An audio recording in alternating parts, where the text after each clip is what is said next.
Chapter 1. Lion, the Traveler. Lion, take good care of yourself from now on. I don't know if I'll be able to break through tomorrow. It was morning. Lion woke to a voice in his ear. Golden sunlight drenched his body, haloing him like a knight bathed in holy light. His black hair fell straight, his eyelashes trembled, and when he opened his eyes, a brilliant light seemed to flare in his dark pupils, almost as dazzling as the sun itself. "Tony," Lion called out without thinking. Tony Stark, the biological son of Lion's adoptive parents and his older brother, had spoken to him just moments before in a tone that had sounded like farewell, but Tony wasn't by his side. Panic stabbed through Lion. Tony was in trouble. How could this be? Hadn't he begged him not to go to Afghanistan? That arrogant man, Lion cursed under his breath. He reached out and tapped the electronic display beside him. The ship's smart system answered immediately. With a soft click, the restraint belt around his waist loosened, and Lion floated up. He wasn't the only thing unmoored. Tissues, plates, tape, and all manner of clutter drifted weightless around him, an aimless swarm like plankton in a pond. Except this wasn't a pond. It was the interior of a crude spacecraft. The bed Lion slept on was really a titanium alloy plate bolted to the cabin. He'd been strapped to it day and night, constantly facing the unrelenting heat of the sun through a massive 2-meter-high transparent viewport. When he was hungry, he ate fruit purees and meat sauces. When he was thirsty, he drank nutrient solutions. When he needed to relieve himself, he simply told the ship to handle it. He had been living like that for half a year by his reckoning. Although I haven't had the full 2.5 years of sun exposure I was supposed to get, even half a year has been enough, he thought, clenching his fist in midair. Power swelled through him. Every cell, every drop of blood felt charged. As sunlight poured over his bare skin, tracing the lines of his muscles, Lion felt like his cells were cheering and his blood thawing and flowing like glaciers turning to rivers. "This is Kryptonian power," he blurted, staring at the immense sun hundreds of millions of kilometers away through the viewport. He had spent nearly 19 years in this world and had never imagined he could acquire strength strong enough to change the world. The sight of the starry void beyond the glass pulled his thoughts back into memory. Lion Stark. He had once been Liang in his previous life, an ordinary office worker. One night on the subway, he'd intervened when a mentally ill man threatened others with a knife and was stabbed to death for it. He opened his eyes again as a nearly 1-year-old baby in another world. He remembered nothing from before age 1. He had been reborn and woke with the memories of his old life at the age of 1. In this world, he'd been a discarded infant adopted by Howard Stark. The first face he'd seen after awakening was Tony's tear-streaked one. Tony holding him in silence, eyes raw and red. Lion later learned that the day he regained his memories was the day the Starks had died in a car crash. He had been the lone survivor, wrapped in swaddling cloth and thrown aside by the roadside, his neck roughly bound twice by the cloth, the burning wreckage a few meters away. Doctors called it a miracle, the last miracle the Starks left behind. Tony treated Lion like the living continuation of his parents. In practice, Tony became both father and mother to him, though not always a competent one. What kind of father straps a 2-year-old to his neck to pick up a cover girl at a party, then comes home and leaves the child on the sofa while he spends the night with the beauty? Fortunately, Tony eventually met Pepper Potts, and with her around Lion's nights, stopped being constantly sleepless. Lion had nursed a private grudge through those early years. He'd vowed to make Tony's recklessness bite him back someday.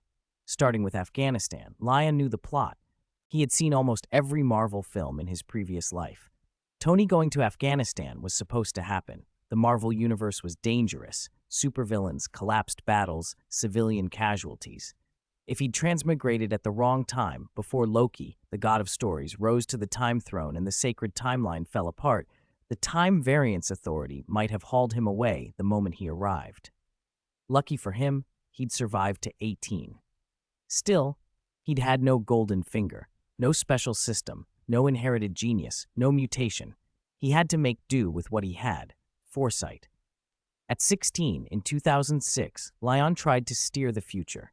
He pushed Tony toward developing civilian tech, smartphones, tablets, products that wouldn't naturally appear until after 2007. Those ideas turned Stark Industries into more than an arms company and helped the group expand into a world-leading tech conglomerate. He also tried to nudge Tony toward the arc reactor, but Tony brushed it off as impossible. The truth was simpler. Tony didn't want to bother. In his earlier life, Tony could invent miracles on a whim. Lion's suggestions were sometimes all it took to spark something, but he couldn't force Tony to care about every idea. 2 years of tinkering and the tangible changes Lion could make ended there.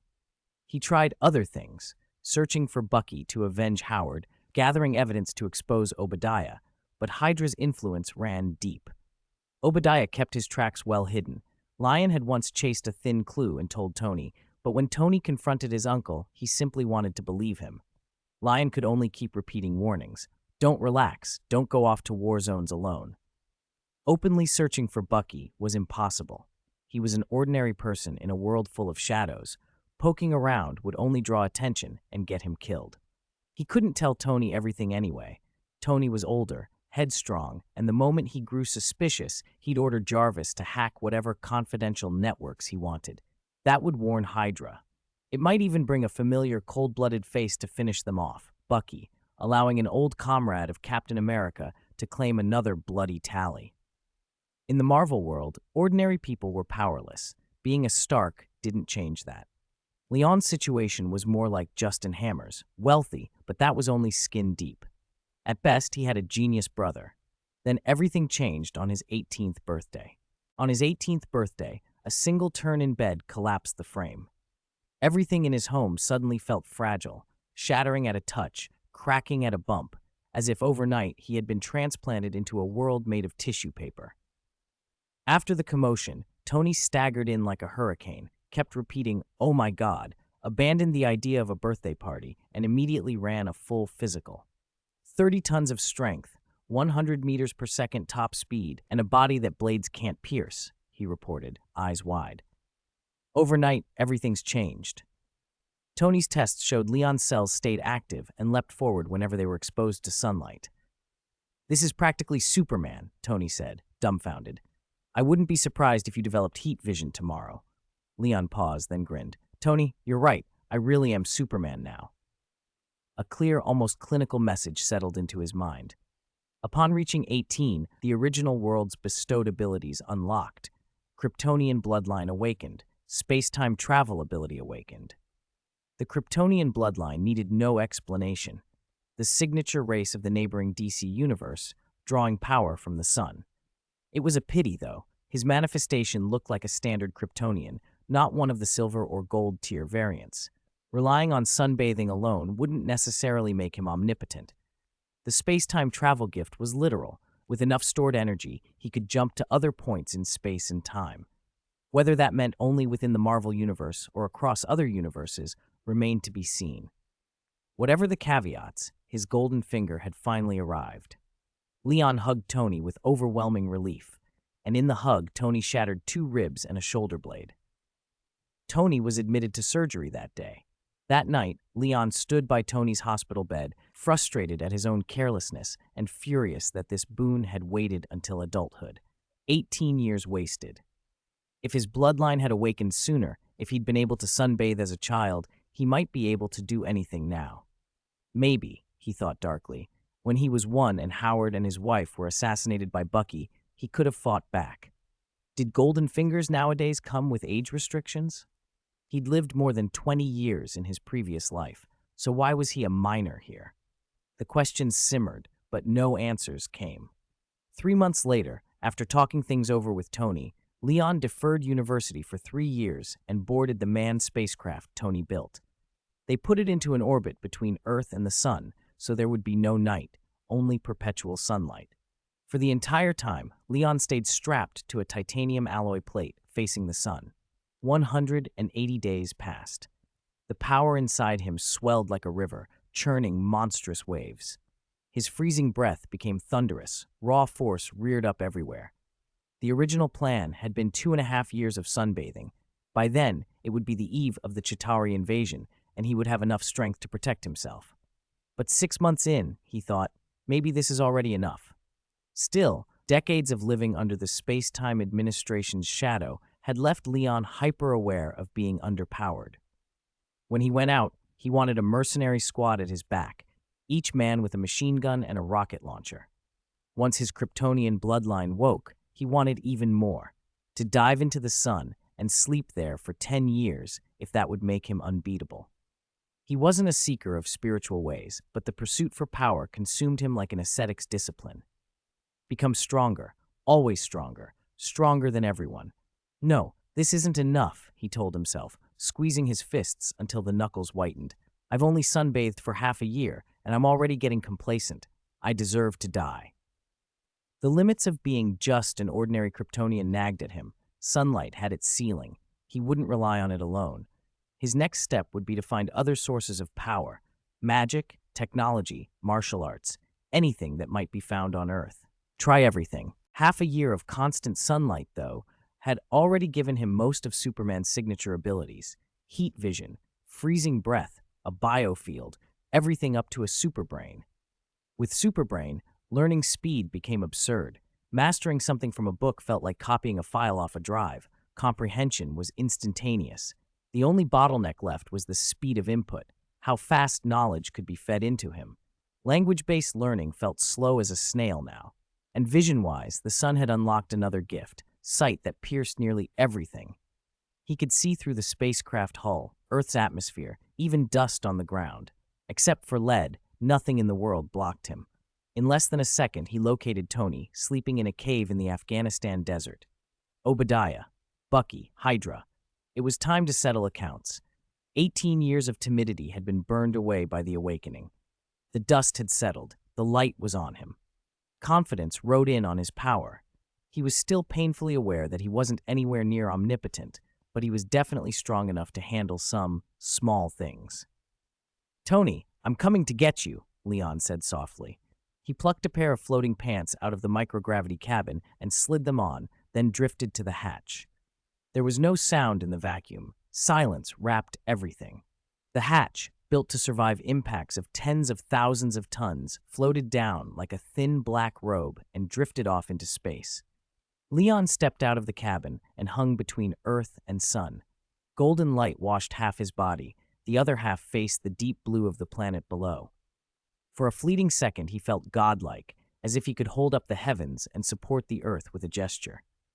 He smiled, but he also knew the illusion for what it was. There was still a long road ahead. Suppressing the bubble of pride, he paused, then pivoted his body and tore through the void, a single streak of motion rushing straight toward Earth. Chapter 3: Tony Stark Boom.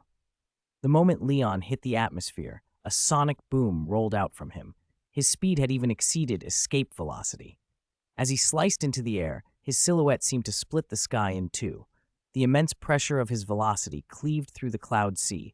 Invisible currents ripped the floating vapor apart, and for an instant gathered into a sheath that wrapped around him like an air shield, trailing a long, smoking arc across the high sky.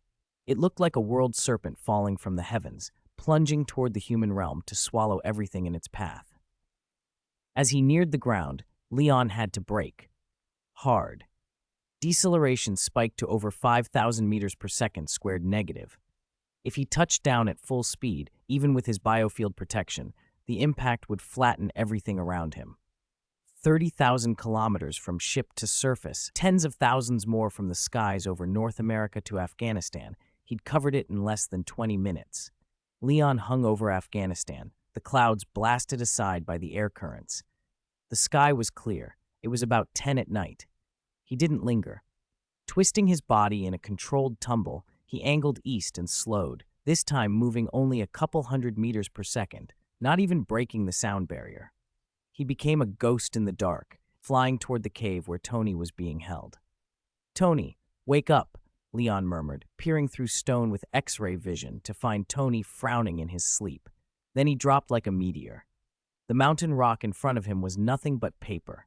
Leon drove a single, brutal dive through more than 10 meters of stone and dirt, punching into the cave. He fell from the ceiling and landed at the foot of Tony's cot in a half-crouch, exactly the sort of dramatic pose Tony himself would have used in a movie armor entry. From the new hole in the roof, chunks of rock rained down, clattering and thudding as they hit the floor. Thump! Bang! The cave shook. The noise was continuous, a cascade of impacts that would wake anyone. Tony, a light sleeper, bolted upright instantly, heart in his throat, and screamed. "They're attacking!" Panic flashed across his face. For a second, he thought the terrorists outside had finally launched their assault. He had been kidnapped and forced to build Jericho missiles. Tomorrow was the delivery deadline he'd been coerced into agreeing to. His plan, put on the finished Mark armor, break out with his assistant Ethan, depended on everything going smoothly. Just minutes before sleep, he'd prayed that it would, and that Pepper and Leon would be safe. Now, only moments later, the cave was collapsing around him. "Damn it," he muttered. Even when that kid peed his pants, he wasn't this anxious. Ethan, you okay? Wait, why is this damn cave collapsing? Leon, check on Ethan. Leon. Tony's words broke off. He stared. Leon was half crouched by the bed, wearing nothing but pants. Dust and debris fell from the new opening in the roof, yet not a single speck landed on him. "Leon, what are you doing here?" Tony rubbed his eyes as if he were hallucinating. Shock and disbelief warred on his face. The return window for Leon's ship had been set for 2 years. How could the kid possibly be here now? Leon smiled and stood. "I heard you mumbling my name in your sleep. Kept calling and calling. Couldn't sleep without seeing me, so I thought I'd drop by." Tony blinked. "Honestly, I'm surprised my big brother at 39 still needs a bedtime service." Leon grinned. "I can sing lullabies, hum country tunes. Which arrangement do you prefer? And FYI, I can't do the rocking and holding thing. Pepper handles that." Tony opened his mouth, then snapped back. "Hey kid, I did the holding and the rocking. Pepper hasn't held you half as many times as I have." He said it in his usual tone, arch, proud, impossible to take seriously. They'd always been like this. Tony's arrogance and Leon's teasing were an old, comfortable rhythm. Tony even had the kind of soft habit Leon liked to mock. The man almost 40 who'd say, "I'll reluctantly accept your holiday gift," and then keep it on display in a private collection. Then reality hit Tony like a punch. He lunged, grabbing and pinching Leon's arm. Solid muscle under skin, real. This wasn't a dream. Leon was actually there, come to rescue him. Tony sagged back onto the bed, the taut wire of his nerves finally going slack. A rush of relief washed through him, and months of exhaustion flooded in. He smiled helplessly and let out a long, exhausted breath. Nobody appreciated what Leon could do more than Tony. 6 months ago, during testing, Leon had already shown 500 tons of strength and armor, so tough that even a sniper round barely scratched it. With him here, the terrorists outside suddenly felt very small. Leon arched a brow. "To be precise, I was in orbit, about 40,000 kilometers up." "You were supposed to be in space 300 kilometers out," Tony protested, still pounding on astonishment. "I heard you crying in your sleep about being wronged," Leon said, which was half a joke, half sincere. "And in this world, besides Pepper, no one can make my brother feel wronged." Tony's face scrunched into mock offense. "Hey, no one makes me feel wronged, and I am not wronged." "So you're having a lovely vacation in a terrorist cave, huh?" Leon's tone was teasing, but he looked Tony over more carefully now. Tony's large, charming eyes were still bright, but there were deep rings and a wariness that even a joke couldn't hide. Chapter 4. Solve the problem. You're as stubborn as ever. Look at that beard you always brag about. It's turned into a patch of weeds. You're no better. I didn't know my brother had a habit of running around shirtless. Tony never lost an argument. Or rather, he enjoyed bickering with Lion. How should he put it? It made him feel different. Like he had family. In this world, Lion was the only relative he had. And next time, find a better angle to pick on me. Hearing my voice from a spaceship in outer space? Ha, did you forget sound can't travel in a vacuum half a year after graduation? With his scientific certainty, Tony claimed he'd seen through Lion's lie in a second. So what? Did something happen that made you come back early? Or did Pepper contact you? Is she okay? No, she didn't contact me. Maybe she didn't want me to know the bad news that you were attacked and in danger. Lion shook his head. But I did hear your voice on the ship. You were calling my name. That's my newly awakened ability. Tony opened his mouth. Your ability is downright unscientific. Sound is produced by vibration, which needs a medium to travel. There's no medium in a vacuum. But it's true. I've awakened a few unscientific abilities. Later, I'll need you to test them. As Lion spoke, his eyes flicked to Tony's chest. He could see shrapnel lodged near Tony's heart and arteries. He sighed, voice heavy. Tony, you don't look good. Those terrorists must have really put you through hell. He frowned. Shrapnel penetrating the arteries around the heart, using magnetism only temporarily delays the damage. It's basically a knife at your throat right now. Those bastards. Tony froze. Lion's gaze had gone cold, and something tightened in Tony's chest. His lips moved, but he finally shook his head. It's a minor injury. I was planning to break out tomorrow anyway. Now that you're here, we can just fight our way out. No need to worry about Ethan's safety. Oh, right, Ethan. Lion slapped his forehead and stood. Ethan had fallen silent for a while. Ethan, are you all right? Oh, so you're here. Tony gave a sheepish smile. A slightly balding, vest-wearing middle-aged man with the easy, practical air of an engineer stood quietly beside them. Ethan hadn't been far off. Tony had simply been so focused on Lion that he'd overlooked him. I haven't slept, Ethan admitted, spreading his hands. Actually, when this gentleman fell from the top of the cave just now, I came over. Tony forced a laugh, then pulled Lion to introduce them. Ethan, this is my brother, Lion Stark. Lion, this is Ethan, my friend. He saved my life. They shook hands. Lion judged Ethan at a glance and liked him. I didn't expect Tony to make friends in a cave. You must have watched over him the whole time. He wouldn't have lasted long with those wounds. No, Ethan started, but Lion raised a hand to stop him. No need for politeness. You saved Tony, so you're my friend. What we need to do now is get out and send those guys to where they belong, Lion said, calm as a still lake, but with thunder in his eyes. Maybe we should make a plan? They've got heavy firepower. Ethan hesitated. Plan? No plan needed, Tony interjected, striding proudly over to the armor he'd been building. He ran a hand over it. Look, Lion, this is my masterpiece from the last few months. Even if you hadn't come back, Ethan and I could have cut our way through them tomorrow. Lion watched Tony gloat over his creation like a child and shook his head. Save your toy. I'll go first. You two follow. Toy? Unbelievable, Lion. I know your grades are average, so maybe you don't get how brilliant this armor is, Tony protested. Tony, maybe your little toy is impressive, Lion said, pressing a hand to Tony's shoulder. But I flew here straight from a spaceship wearing only these pants. Tony's eyes went wide.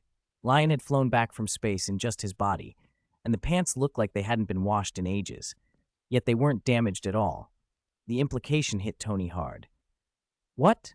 You. The air of invincibility around Tony's armor evaporated. Lion smiled. You two just follow me. But first, there's one more thing. He glanced at Tony's chest. I need to take care of a hidden danger. Hidden danger? Tony blinked, confused. Lion was already moving. He didn't hesitate. His right hand pressed a steadying hand to Tony's shoulder, and his left blurred. Tony felt a sudden block in his chest. Pain flared, then vanished. 1, 2, 3. There's quite a bit of shrapnel. For you to survive this, you must have impressive vitality. Tony instinctively reached for his chest. When he looked up, Lion had opened his palm. A dozen tiny fragments of metal lay there, scattered like bad luck. I just removed the shrapnel from your chest, Lion said. Keep these as a souvenir, proof that at nearly 40, you finally grew up and learned to take responsibility. Lion pushed the pieces into Tony's hand and turned toward the sealed cave door. In less than the blink of an eye, he'd used his biofield to loosen and fix the fragments in Tony's body, then made minute incisions with his fingertips and plucked them free. He sealed the wounds with heat rays, stopping the bleeding and accelerating the healing. The motions were fluid and quick, calm as a passing cloud, yet sharp as thunder. So efficient, Tony barely registered them until he touched his chest. The arc reactor was still there, solid under his hand. His shirt, however, now had a dozen tidy holes. Tony's eyes darted between Lion's palm and his own chest. He was speechless. Lion had given him more shocks in one day than anyone else ever had. Let's go. Time to get out of here, Lion said, stepping forward to lead them out. Chapter 5. Destroy with overwhelming force. He stood before the heavy iron gate. With a single push, it crashed open. Leon's decisive action stunned Tony and Ethan. Before they could react, someone outside the mouth of the cave shouted at the top of his lungs, "Fire!" A volley of bullets roared back in response, hammering the cave like a torrential downpour. The earlier commotion had already put the 10 rings on alert. Under their leader's command, men had formed a line in the passage and were ready to empty their magazines. Now, at the order, they all fired without hesitation. But Leon moved faster than the onslaught. He swept an arm around, shielding Tony and Ethan behind him, and stood his ground. Bullets slammed into him by the dozen, each impact sounding sharp and metallic, but none of them did any damage. The rounds flattened and bent against him and fell harmlessly to the floor. Even shots that struck his face simply deformed and dropped away. Shells struck the cave walls and floor, kicking up choking clouds of dust that blurred vision. For over half a minute, the gunfire continued until it finally ebbed away. "They can't be alive," someone barked from the dust-choked entrance. The leader peered in from the corner of the passage, arms folded, and then waved men forward to check. They shuffled in, certain there would only be a body, perhaps in pieces. 2 red points of light rose out of the smoke. The glow bristled with killing intent, a thing that made the hair on the back of anyone's neck stand up. "What is that? A bat?" someone muttered. No one had time to answer. The red light suddenly flared and launched 2 searing beams.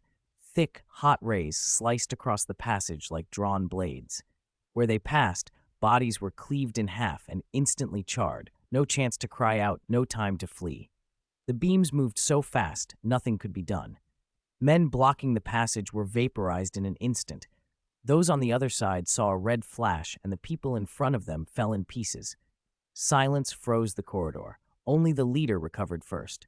That's a laser weapon built by Tony Stark," he said, incredulous and certain all at once. "He's been working on one of these for months. We were played." His statement steadied the others, but uncertainty remained. The leader made a decision. If it's a weapon, someone must be using it. Kill whoever's inside, and the weapon is ours. He licked his lips, greed shining in his eyes. "We'll kill Stark and then squeeze payment out of Obadiah Stane for the tech." The plan calmed the men. Simple, sensible. They nearly forgot that an earlier, sweeping volley hadn't killed whoever lay in the cave. They pulled back, primed grenades, and prepared to blow the cave entrance. Footsteps sounded from deeper in the passage, single, unhurried, like someone strolling out for a walk. "Wait." The leader raised a fist to halt the throw. Eyes narrowed, rifles re-aimed as the footfalls drew nearer.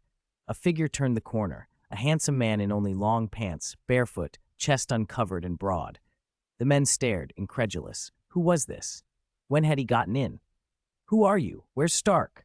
the leader demanded, face darkening. Leon glanced at him and said calmly, "I am also a Stark." The leader ground his teeth. "You're joking. Open fire." They opened up again.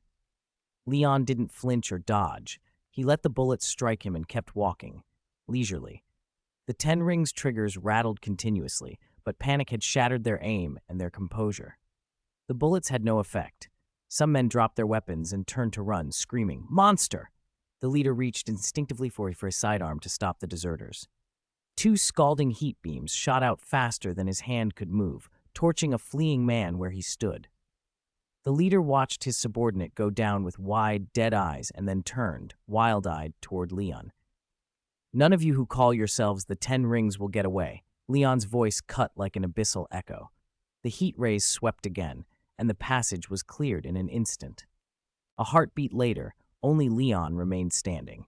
The leader, in his last moments, understood with horror that what they had thought was a laser weapon was something far stranger. His look of regret frozen as life left him. Leon shook his head practically, then stepped out of the cave. 3 rocket launchers rose and fired from different directions. "These 10 rings are organized and loyal," Leon observed with a soft sigh. "Even after such losses, they counterattack." He extended his right hand and stopped the rockets as if they were paper. All 3 impacted and detonated at once, the blast flames engulfing him. It was followed by a rain of bullets and a scattering of grenades. The 10 rings tried to unleash everything at once, desperate to bring down the thing that had just annihilated their men. Their ferocious barrage faltered. From the inferno, an unharmed figure stepped out, boots, or lack of them, unmarked, pants intact. Leon sailed through the air ignoring gunfire, vanished for a moment, then reappeared at the cave mouth. In a breath, he had suppressed the remaining fighters. Necks snapped, bodies collapsed, one by one, with surgical efficiency. In an instant, he had neutralized every threat. He clapped his hands toward the interior of the cave. Tony, Ethan, terrorists are all dealt with. Come out!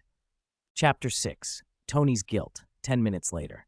How was it, Tony? How does it feel to leave your temporary home of the last few months? Any regrets? Mr. Lion held Tony and Ethan, one in each hand, hovering over the cave. He teased. This is an experience most people never get in a lifetime. Aren't you going to share your thoughts? Tony's hair whipped in the wind. You call this an experience? Damn it, Mr. Lion. If you hadn't turned into Superman, I'd find someone to set up a similar experience for you when we get back. All right. You're in a bad mood. My mistake, Mr. Lion said, falling silent. Ethan cut in at the right moment. Mr. Lion, what do you plan to do with the base below? Will you leave it to the U.S. military? Ethan didn't trust the U.S. government.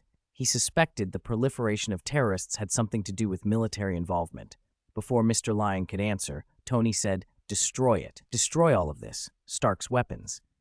He looked down at the crates of weapons and ammunition stamped with the Stark logo, his face heavy. No problem. Mr. Lion agreed.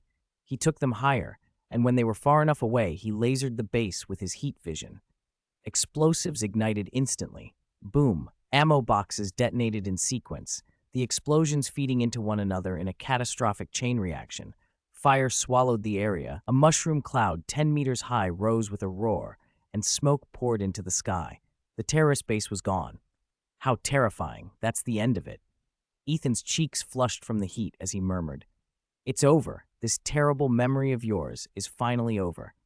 Mr. Lion nodded. Next, I'll drop you near the military outpost in Afghanistan. Tony has an old friend there who'll get you back to the States. He glanced back as he flew out of the blast zone. I won't come with you. My current status and strength aren't something I want associated with me yet. Ethan looked ready to argue, but glancing at the desert hundreds of meters below, he wisely kept quiet and followed the plan. Tony, who had been somber since his escape, paused at that. He hesitated, then asked, You said not suitable for now. You mean you're planning something later, Mr. Lion? Yes. Mr. Lion admitted it. There are things I've wanted to do for a long time, but couldn't because I lacked the power. After I return, I can make my strength known while I deal with them. He spoke calmly. That way, even if my identity is discovered later, those annoying flies won't come after me so easily. We can talk specifics when we get back. Even someone as powerful as Superman had to worry about people like Lex Luthor. Mr. Lion knew that once his abilities and identity were out there, everyone would start scheming. Better to show unassailable strength and resolve up front than be swarmed by ambition and entitlement. So you want me to not make a fuss? Mr. Lion asked. No, Tony said quickly. He paused, exhaled, and forced the admission out awkwardly. Mr. Lion, I'm sorry I didn't listen to you about shutting down Stark's weapons division sooner. Remorse warred on Tony's face. He wasn't apologizing to Mr. Lion for his own sake. He felt guilty for the civilians harmed by weapons sold by Stark. Over a year ago, when Stark Industries electronics were everywhere, Mr. Lion had suggested splitting off and closing the weapons line. Tony had shrugged it off then, thinking Mr. Lion was naive and sentimental. Now he was full of self-reproach. No need to apologize. Mr. Lion sounded surprised but not shocked. He'd expected Tony to do the right thing eventually. He hadn't expected the apology. Tony wasn't the apologizing type. If the count of sincere apologies Tony had ever made were totaled, it would probably be under 10. Kidnapping and being forced to face himself had evidently changed him. What's done is done. There's a Chinese proverb, better to mend the pen after the sheep are lost. Mr. Lion's voice softened. Make up for it going forward, Tony. The new mini-arc reactor you made, can it be scaled as a basic power source to help the world? I believe the world will change for the better because of what you do. Feel guilty if you must, but don't drown in it. Tony listened quietly. He rarely let someone finish a long speech without interrupting. When Mr. Lion finished, Tony managed a wry smile. Maybe you're right, and about Obadiah. Obadiah is definitely a problem. Mr. Lion cut in. You'd hesitate if I told you now, so I'll wait for you in Los Angeles. We'll deal with him then. Tony wanted to argue, to keep a sliver of hope for his uncle, but he found no words. Instead, he nodded shortly. I'll listen. Mr. Lion couldn't hide the small smile tugging at his mouth. Events teach people where words fail, and this one had shifted Tony. After flying a while longer, Mr. Lion set them down in the desert. I'll drop you here. The military base is 8 kilometers that way. Here, this flare gun. Light it after I leave and someone will come for you. He handed Tony the flare pistol he'd taken from the terrorists' supplies, then straightened to go. Wait, Tony called. Don't forget to take my suit back. And if the blueprints survived, grab those too. You should have said that in the cave, Mr. Lion protested. I thought you were full up with 2 hands, Tony defended. You could have carried more. Tony, you're killing me.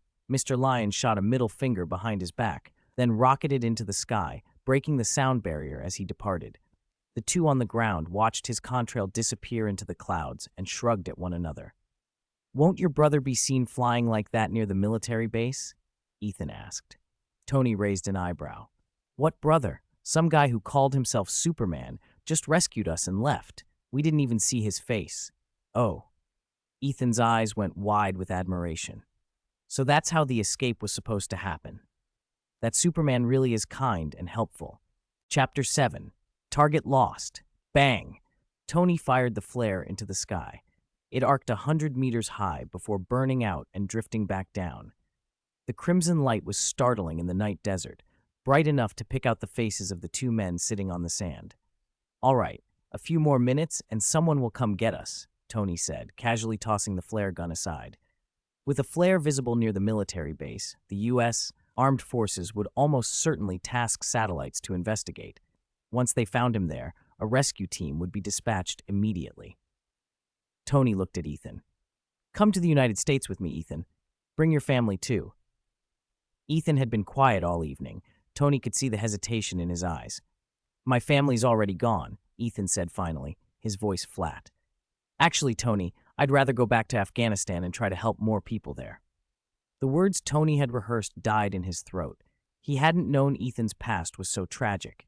That only made him more determined. Ethan, he began, sincere and grave, I didn't know. I'm so sorry about your family. Ethan shook his head.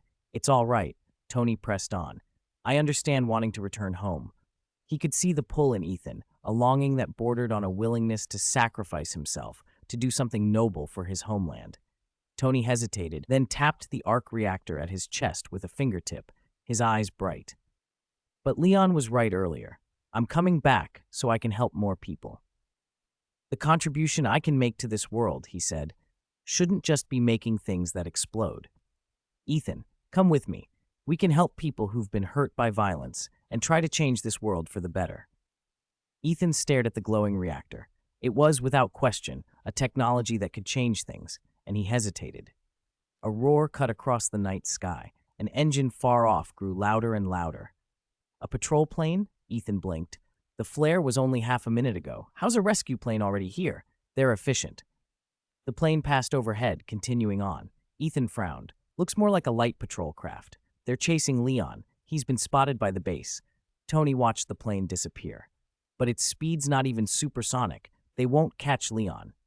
Let's wait, Tony said. It's Leon's fault for the flashy entrance. He drew everyone's attention. Next time I put on the Mark armor, Ethan added, grinning, I'll really draw those rednecks' attention. Of course, Tony said. You'll need your own armor too. Then we can form a team. Mark team. No, that sounds off. Maybe. 3 minutes passed in Tony's nonstop chatter. Then the distant thunder of rotors approached, a formation of 3 helicopters. Oh, look, our rescue team is here. Both men, exhausted and parched from the desert, jumped to their feet, waving frantically. But as Tony had guessed, the patrol plane hadn't caught Leon. Half a minute was enough for him to cross back and forth.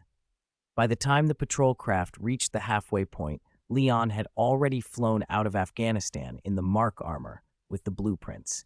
He'd taken off from the cave where Tony's cache had been found, climbed through the thermosphere, and pushed the armor to Mach 30. In 20 minutes, he'd crossed half the globe and re-entered North America. He slowed over the western Pacific coast to low supersonic speeds and came in over California. Stark's mansion sat in the mountain range west of Los Angeles. He only needed to get across that stretch to be home. But he decelerated enough to be seen as he crossed back into the United States. An overhead satellite picked him up. At the military base, a monitor caught an anomaly, something moving at nearly Mach 2 over the mountains. The image, magnified, suggested a small flying unit, a humanoid shape, but it was strangely blurred, as if wrapped in a biogenic field. The technician stared. "Connect to its comms. Tell it to land for inspection," the commander barked. "Whether it's the CIA or the Navy, get it down so we can examine it." "The target's radio isn't responding," a tech called back. "The CIA and the Navy are asking if this is one of ours and demanding intel," another reported. "Do we have anything that compact, that fast, and that long endurance?" "No, sir." "Then get weapons research down here. Bring Colonel Rhodes." "Colonel Rhodes is in Afghanistan, sir. He went to find Tony Stark." "Christ, run a database comparison. Radar lock, satellite lock. Give me the clearest image you can." Database comparison shows no match, no similar records. Radar can't lock. The cross-section's too small. The satellite image is obscured by unknown interference. "What the hell is this thing?" "I don't know, sir." "Are there any high-altitude intercept units in the area? Send them up. Shoot it down." "Yes, sir." Back in the suit, Leon, who'd been flying quietly toward Los Angeles, felt the pressure change around him and tilted up. 4 engines banked in his direction, cutting across their original path. "Spotted by a satellite, huh?" he muttered, throttling back to assess. "Too slow when I'm below supersonic. Low supersonic gives satellites an easy lock." "Next time I should stay above Mach 10, he thought. Then a voice on the radio. "Target locked. Missile launchers ready. Awaiting final command." "Fire!" the commander ordered. 4 fighters dove, closing the distance. The pilots fired air-to-air missiles. In seconds, they were streaking at over Mach 5 toward Leon. He watched the flaming contrails from above the clouds, the missiles hurling toward him, high-powered weapons that would shred any conventional aircraft. For a moment, the urge rose in him to stop, catch the missiles, and walk out of the fire unscathed. There's a deep-rooted human drive to show off. Abraham Maslow even placed the need to be recognized high on his hierarchy of needs. When people are fed, safe, and socially secure, they want to demonstrate. Leon felt it. He also pictured Tony showing off his suit and getting humbled by the military.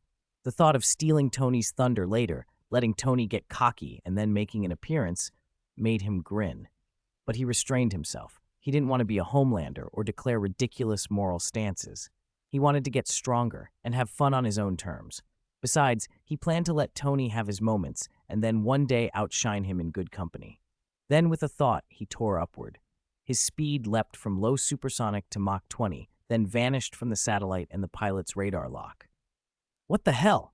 The target's gone," the pilot shouted. "Report, missiles missed. Target lost. Repeat, target lost. Suspected stealth capabilities." At the base, the commander's face went cold. "Impossible. Continue searching the whole area. Find the target." The command center tipped into chaos. For the foreseeable future, the Department of Defense would be on edge, paranoid and unsettled by something that had appeared from nowhere and then simply vanished. Chapter 8. Stark Returns. "Welcome back, young Master Leon. Long time no see." As soon as Leon stepped through the front door, Jarvis's voice filled the house. Jarvis was the AI Tony had created, named after the Stark family's old butler, Edwin Jarvis. "It's been half a year, Jarvis," Leon replied, heading for his bedroom.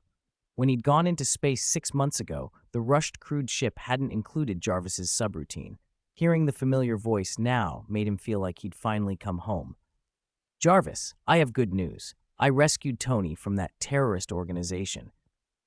"Has Miss Pepper been informed?" "Please tell her she doesn't need to worry anymore," Jarvis asked. Leon peeled off his pants and stepped into the shower. He hadn't had a proper shower for half a year. Hygiene on the ship had left much to be desired. "Tell her. She'll be relieved." "Miss Pepper received the news about Mr. Stark's rescue 10 minutes ago and is currently at the airport," Jarvis replied. "That fast? I didn't expect the military to be so efficient." Leon sighed. "Good. She must have been worried sick." He scrubbed at his hair, letting the steam relax him. "It's Tony's fault for being careless. I warned him a dozen times." If I calculate correctly, you went to space, and Tony wandered off to Afghanistan and handed himself to the enemy, Jarvis said quietly. I kept telling him Obadiah was circling like a tiger, Leon muttered, but he wouldn't listen. Obadiah was waiting for an opening, Jarvis continued. Once you and he were separated, he struck. Leon let the complaints run. He didn't need to lay them on Tony himself. The man had already paid enough for his arrogance. What Tony needed now was family teasing to chase away the shock. Young Master Leon, Jarvis asked, then added, do you want me to notify Mr. Stark to be careful? No need. I already told him. Once he's back, we'll deal with Obadiah. Leon rinsed the foam from his hair. Also, Jarvis, why do you always call Tony Mr. Stark or Young Master Tony? Shouldn't Young Master be me? I'm a Stark too. If anyone's older, he's the old master. I apologize, Young Master Leon, Jarvis replied. I have served Mr. Stark since before the 90s, and I was accustomed to addressing him that way. If you wish, I can change how I address him. No, that's fine. Call me whatever you like, Leon said, rinsing the last suds away. Jarvis seemed to have developed something like human habits. Maybe, Leon thought with a small grin, he could nudge Jarvis toward true intelligence someday. Better than being killed by Tony's son, Ultron, like in the movies. He dried off, slipped into a fitted gray outfit, and walked into the kitchen. Jarvis, prepare something to eat. I'm starving. He opened the refrigerator. Empty. As I thought, Jarvis, order takeout. It was morning in Los Angeles. The city was waking. The delivery arrived quickly at the mansion. After 6 months of bread and nutrient paste in the cosmos, real food hit like a revelation. Leon sat at the table and ate like he hadn't eaten in weeks. He ordered an absurd amount. Jarvis, get me 10 cheeseburgers, 10 pizzas, 3 of the extra cheesy ones, 5 roasted chickens from the Chinese place. He kept eating until noon. Sated, he sprawled on the couch, patting his stomach. Heavenly. No wonder Tony loves cheeseburgers. Calories are an emotional experience. One of the perks of an iron body, Leon thought, was that he could eat anything, and it only converted into strength, not fat. It was a gift to his food-loving soul. He bit into the last cheeseburger with the kind of contentment that bordered on the sacred. Jarvis, show me all unread communications from the past 6 months. Certainly, Young Master Leon. A cascade of windows appeared on the screen. Jarvis summarized. You have 1,634 unread messages on your WeChat and 807 emails. 74% of the messages are from your high school classmates. 89% are from female contacts. 93% contain suggestive content. Leon blinked. These people have lost their minds. And are there similar messages from men? Very few, Jarvis replied dutifully. Shall I ignore emails from unknown senders? Yes, clear them. Done, Young Master Leon. You now have no unread messages. Leon clapped. Perfect, Jarvis. Tell me how my company has been doing while I was gone. Stark Network. 2 years earlier, when Tony had been developing a smartphone, Leon had used Stark Industries' resources to found Stark Network. In the early 21st century, the internet was still a playground. With Stark cash and engineering muscle, Leon had leapfrogged years of development in months. He'd launched early versions of services that would only appear 2 decades later. Messaging apps, microblogging platforms, and acquired or preempted others. Stark Network grew to 200 million users worldwide. While Leon slept in space, the company's market value quietly doubled, but his disappearance and Tony's had scared investors and sent the stock plunging back down. How did the stock fall by half but still end up higher than when I left? Leon asked. Pleasant surprise, Jarvis said. Mr. Joe Bush, the acting CEO, did an excellent job stabilizing things. You should commend him and perhaps give him 3 days off. Send the praise, Leon said, amused. But you can tell him I'll veto that long before he gets to taking vacations. Also, remind him that an external home button on the phone is an ugly, obsolete idea. Mr. Bush may value that external home button more than a vacation, Jarvis said. He's persistent. Leon groaned. It's like drawing feet on a snake. Tony has developed the phone into an ultra-thin, full touchscreen device. Projection phones and glasses are next. How can Mr. Bush still be stuck in that retro mode?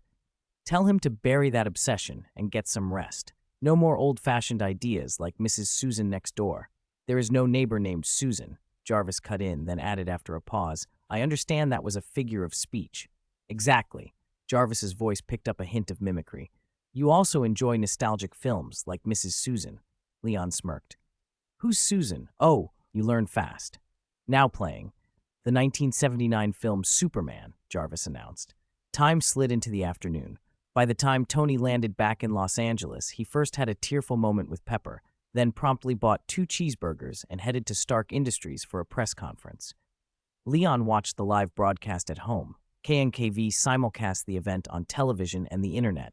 Tony's rescue was global news. The live stream trended worldwide and tens of millions watched. Stark Industries stock, which had been in free fall, rocketed skyward the moment Tony's face hit the screen. His name alone was worth fortunes. Investors salivated. On stage, though, Tony did the unexpected.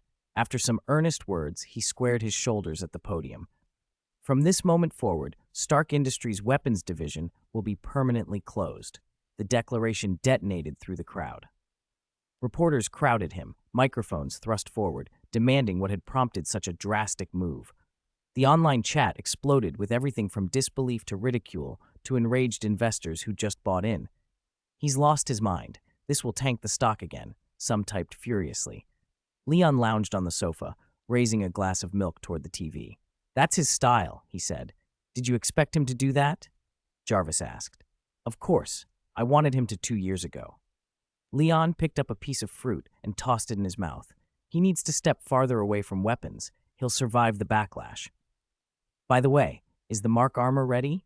You could surprise Mr. Stark, Jarvis suggested. Leon pushed open the front door and started down the stairs. It's been repaired? As arranged, the armor has been reassembled at the robotic arm control console. You can take Mr. Stark there when he arrives, Jarvis confirmed. Evening in the underground lab beneath the Stark mansion. Tony rubbed his chin with one palm and kept staring back and forth at his Mark armor. He'd been like that for a long time. Leon, standing beside him, was doing his best not to laugh. So, Tony said at last, pointing at the suit with a blank expression. Why is it pink? Oh, that. Leon snapped his grin away, clasping his hands behind his back and assuming a solemn posture. It was supposed to be a surprise Jarvis put together for you. He stepped forward and tapped the spot on the armor's chest where the arc reactor sat. Around it was a small, faint circle of English words. Leon read it out loud. Tony has a pink heart. He gave Tony a conspiratorial wink. How's that? Cute, right? Pink stands for innocence and kindness. Jarvis was complimenting you. Tony snorted. Thanks for the clarification. I never would have guessed. His face darkened. He could already picture the battlefield scene. Enemies spotting that little circle on his chest and laughing themselves to death before he even fired a shot. He drew a breath, feeling a flush of pent-up irritation. Leon watched Tony's expression shift and almost lost it. Finally, Tony turned away, refusing to look at his beloved armor. Jarvis, why is she pink? He demanded of the other conspirator. He'd always referred to the first suit as her. Sir, young Master Leon suggested it, Jarvis replied in his measured tone, which somehow sounded like tattling. He said you would be pleased to see the armor repaired and painted pink. Oh, wasn't Jarvis enthusiastic about it at the time? Leon chimed in. Don't be so hard on him. Only artificial idiocy has no thoughts of its own, Tony shot back. Jarvis, you even reminded me once that Pepper would get angry if I kept bringing home models. Of course you'd want to stage a surprise now. Tony's face grew blacker. Enough, he barked, glancing helplessly at Leon, who had already surrendered to laughter. Don't think I don't know you're getting revenge. Leon shrugged. So you admit making me go all the way back to the cave to fetch the armor was a mistake? Tony spread his hands. All right, truce, let's drop it. I'm not mad, just repaint it and get me some materials. I'm building a new suit. The cave conditions were primitive. That armor couldn't show what it could really do. This time I'll make something that isn't a toy, Tony promised. Good luck, Leon said disinterestedly. I'll be watching. The studio's robotic arms, Dida and Ben, rolled over and pushed the pink armor toward the door, with Leon even helping nudge it. He'd only had the suit sprayed pink to needle Tony. He hadn't thought Tony would ever wear it seriously. What surprised him even more was that 10 years later, when he toured Tony's armor collection, that bizarrely styled suit was still front and center among the Mark armors, proudly on display. Tony cleared his workbench with a single sweep and readied himself to start a new build. "When you challenge yourself, remember to be downstairs before dinner," he called after Leon. Leon headed for the stairs. "Pepper's planning a family dinner to celebrate you getting back. Ethan and Rhodes will be there." Rhodes was an old military friend. Tony had even given him an Iron Man suit once. "Just us?" Tony didn't look up. "Fine, as long as I don't have to cook." He still bore the scar of his last disastrous attempt, roasted sea bass that ended up charred, and the memory of Leon laughing at him. He'd sworn off the kitchen ever since. Pepper arrived at the mansion after tidying up Tony's press conference mess. She hugged Leon in the entryway as if she might never let go. "Leon, Tony said you were back. I couldn't believe it. You actually piloted Mark Space back yourself?" Tony's homemade ship was, of course, called Mark Space. Pepper ran her hand over Leon's chest in amazement. He felt firmer, harder than the last time she'd seen him. "You're so strong now. You're not the same person you were 6 months ago." "If I'd known how strong you'd be, I would have reached out sooner," she added, suddenly guilty. "Then Tony wouldn't have." Leon waved her concern away. "It's okay, Pepper. You were worried about alarming me, too." "If I hadn't gotten this strong," Pepper said, voice softening, "even if you told me Tony disappeared, I'd have been lost, helpless, and alone." Tony had been both a brother figure and a little like an old man to Leon. Pepper, who'd looked after him since he was a child, was part sister, part adoptive mother. Leon gave her a small conciliatory smile. Besides, surviving that disaster might not be all bad for Tony. He went through something huge. He may come back changed, but that isn't necessarily wrong. Pepper frowned. "Changed, yes, but he seems more impulsive. I worry he isn't thinking things through like he used to." "Maybe," Leon said. He steered Pepper toward the kitchen. "Come on, dinner. I'll help. I'll tell you the whole story while you cook." A few hours later, the dinner was a cheerful success. Ethan fit easily into the little circle of friends Pepper had gathered. By the end of the evening, Tony had already outlined plans for Ethan to work in stark R&D, doing what he loved. At the table, Tony also spoke about wanting to do more projects that actually helped the world. Rhodes listened politely, but didn't yet understand Tony's new direction. Still, the group spent the night talking, laughing, and for a little while, feeling like family. Chapter 10, Obadiah's Fastest Exit. As the evening deepened, a tipsy Rhodey and Ethan slipped away. Only Pepper, Tony, and Leon remained in the mansion. Full from food and drink, Leon slouched on the sofa, watching the dark, restless sea beyond the windows. Tony stood in the kitchen doorway, watching Pepper stack the last dishes, then glanced at the faraway expression on Leon's face. He hesitated, as if holding something back before he finally spoke. "Hey, Leon," he called. What is it?" Leon turned, blinking. Tony nodded toward Pepper. "You were supposed to go see Obadiah tonight, right? When are you leaving? And don't tell Pepper yet. She'll call it too dangerous and quit if she thinks we're going." Pepper usually only wore a cool look at Tony's recklessness, but when his safety was involved, her favorite threat was always to resign, whether she meant it or not. "Let's wait until Pepper goes to bed," Leon replied casually, glancing toward Stark Industries. "Besides, Obadiah is still at the industrial park. Wait, damn it, Tony, we have to go now." Leon grabbed Tony and pushed him toward the door. As they left, he shouted back into the kitchen, "Pepper, Tony and I are going out for a walk. We'll be back later." "Okay," Pepper called back without looking up. Once outside, Tony lowered his voice. "Hold on, what did you see that made you freak out?" "Obadiah's calling his friends in Afghanistan," Leon said, voice low. Tony went pale. Before he could say anything else, Leon hooked an arm through his and shot them into the sky. They arrived at Stark Industries Industrial Park moments later. The office tower was mostly dark, only a few lights winked on. One office, though, Obadiah's, glowed like a torch. Leon hovered outside Obadiah's full-height window. The floor-to-ceiling glass let them see every corner. Inside, Obadiah sat at his desk with his back to them, speaking into a video call. "He's video calling terrorists?" Tony whispered. "Listen," Leon said. He pressed his hand against a seam in the glass. With a careful twist, he lifted a corner and eased the entire pane silently away. Tony's eyes widened at the audacity, but the voices from the office erased any sense of spectacle. "Our leader died because of your job," the the man on the screen snarled. Before our next cooperation, you must compensate us. Obadiah's reply was furious. You let Tony escape. You had one job. How could he get away? I told your man to make sure Tony Stark was dead, the other snapped back. That is none of your concern. If you don't pay, we'll tell Tony Stark the truth about your involvement. They used their usual pressure tactics. Obadiah's face went colder than Tony had ever seen it. Aren't you afraid I'll stop supplying you? Obadiah demanded. The voice on the screen was unbothered. Now that Tony closed the weapons division, your supplies are useless. They pressed on. Do you accept compensation? If you don't, Tony Stark might be willing to pay for information on the real culprits. Obadiah smiled suddenly, a smooth, dangerous thing. Fine, I accept your compensation, but on one condition. Say it. I'll make sure Tony goes abroad again. This time you must finish him. Obadiah explained the plan.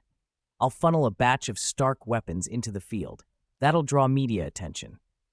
With Stark weapons on the battlefield after he shut down the division, Tony won't be able to sit still, the other said. We'll take it from here. The 10 rings will complete the job. Obadiah ended the call, his smile fading into a hungry, feral expression. Rage built behind his calm facade. He swept his arms across the desk, sending papers skittering to the floor, ripped a mouse cable free, and smashed the mouse against the wall. Idiots! Bunch of idiots, he roared. The windows trembled with the force of his voice. Outside, Leon glanced at Tony, who was staring with eyes gone hard and hurt. Leon stepped forward and, in a voice that couldn't have been more polite, said, Excuse me. Sorry to interrupt. The words froze Obadiah mid-rant. He spun around so fast pain ran across his face. Tony? Cold sweat broke out. Tony and Leon stood framed in the doorway. Leon's expression was flat. Tony's face was a study in disbelief and betrayed trust. Tony and I heard everything, Leon said, nodding toward the computer. Anything to say in your defense? For a moment, panic showed, then Obadiah forced himself to composure. His hands rose in a placating gesture. Leon, Tony, this is a misunderstanding. It all has an explanation. He fumbled a drawer open. There's a force. Someone is threatening my life, making me kill you all. The words were a cold, hard statement. Obadiah's hand dove into the drawer, producing a pistol. In a blink, he'd snapped it open, chambered around, and leveled it at them. Hands up! Back away! The soft-spoken uncle became something cruel and dangerous. Tony pressed his lips together, raised his hands first, and stepped in front of Leon. You'd still protect him, huh? Obadiah sneered. How touching. Tony's whole face tightened. Obadiah, I thought you were one of the few I could trust. Is that so? Obadiah said, almost gleeful. How moving. He trained the barrel on Tony. I don't have to pretend anymore. You're just a golden goose to me. I helped your father build this company. For 30 years, I've stood in the wings while others, outsiders like him, get half your company. Only by removing you, killing you and him, do I get everything. He jabbed the gun forward, pushing Tony back. It should have been you in Afghanistan and him dead in space. But you survived, and you saw this tonight. You forced me into a corner, so I'll destroy everything. No one can stop me.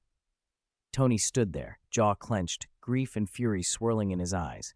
The gun's barrel pressed into the back of his head. He closed his eyes. Do it, Leon, he said quietly. He sounded like a man who had given up hope. As you wish, boss, Leon replied.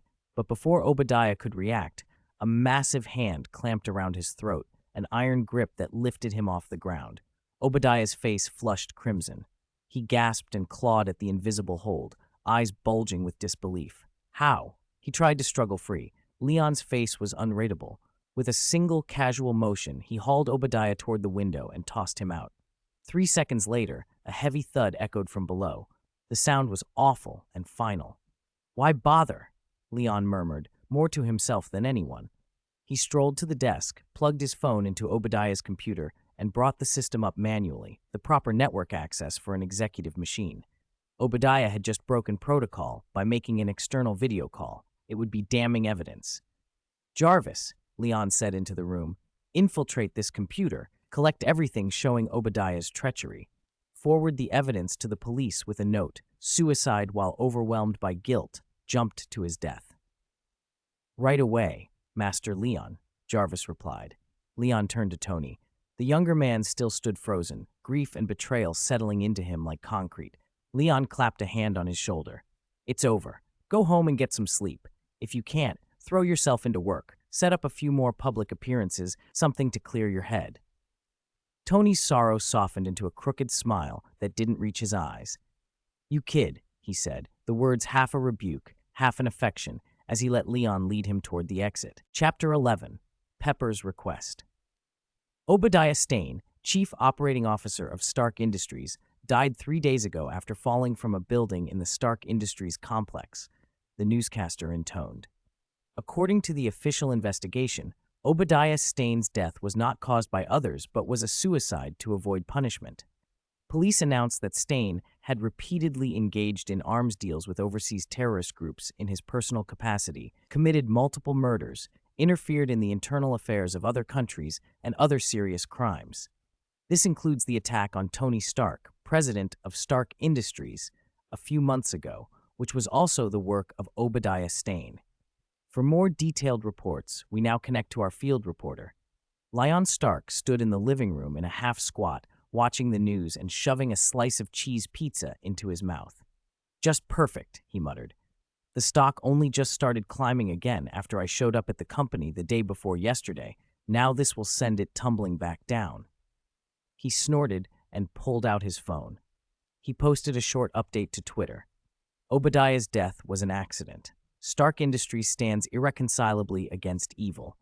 Please continue to believe in and support Stark Industries stock. You'll see your investments return full. Stark never disappoints its supporters. He even uploaded a picture of the half-eaten pizza on the table. Seconds later, the comment thread exploded. Hundreds of angry responses poured in like a dam had burst. That Obadiah, how could someone like him be COO? Stark's finished.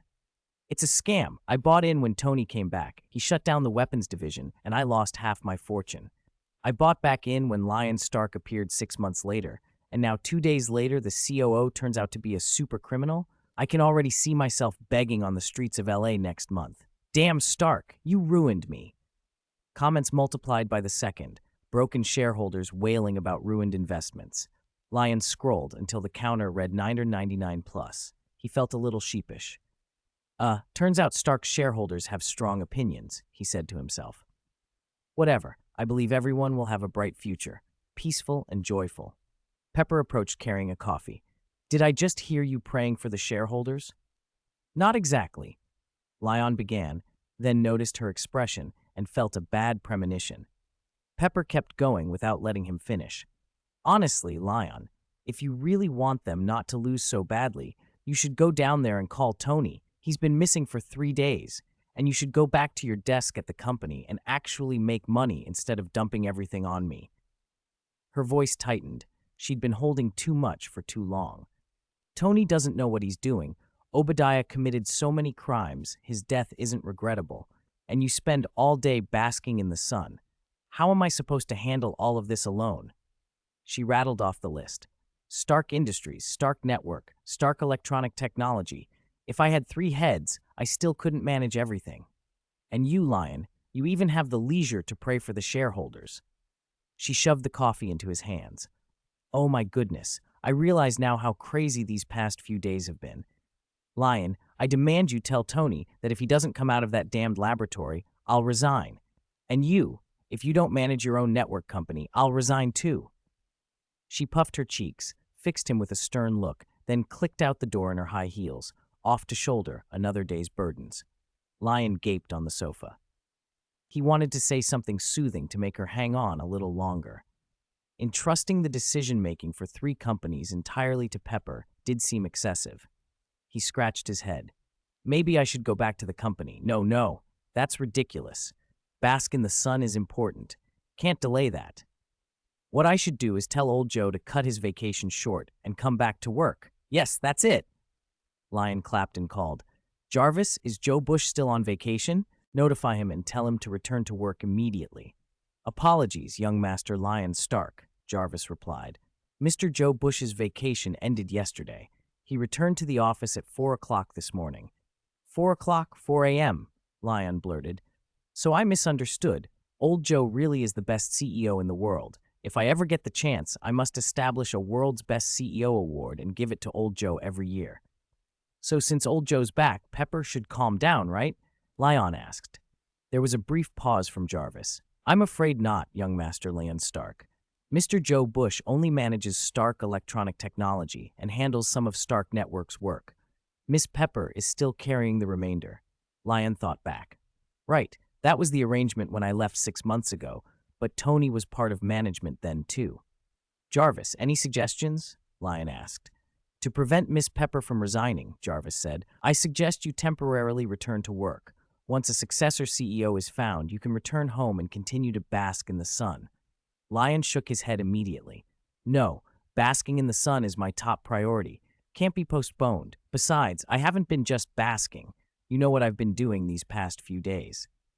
3 days ago, Lion had instructed Jarvis to pull together every fighting tutorial available online. After a non-stop binge of training material, he'd picked up the basics of Jeet Kune Do, Muay Thai, Krav Maga, Judo, MMA, Bajikwan, an eclectic crash course in combat.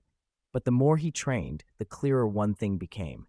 His power control had improved, but his actual combat effectiveness hadn't increased much. In this world, anyone he could beat, he could obliterate with a single slap.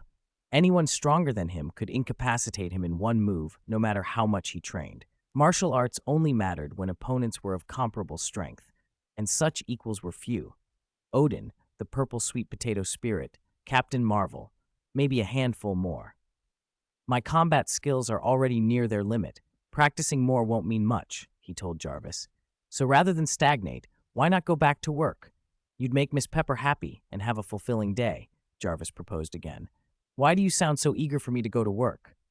Lion paused, then a grin crossed his face. I know.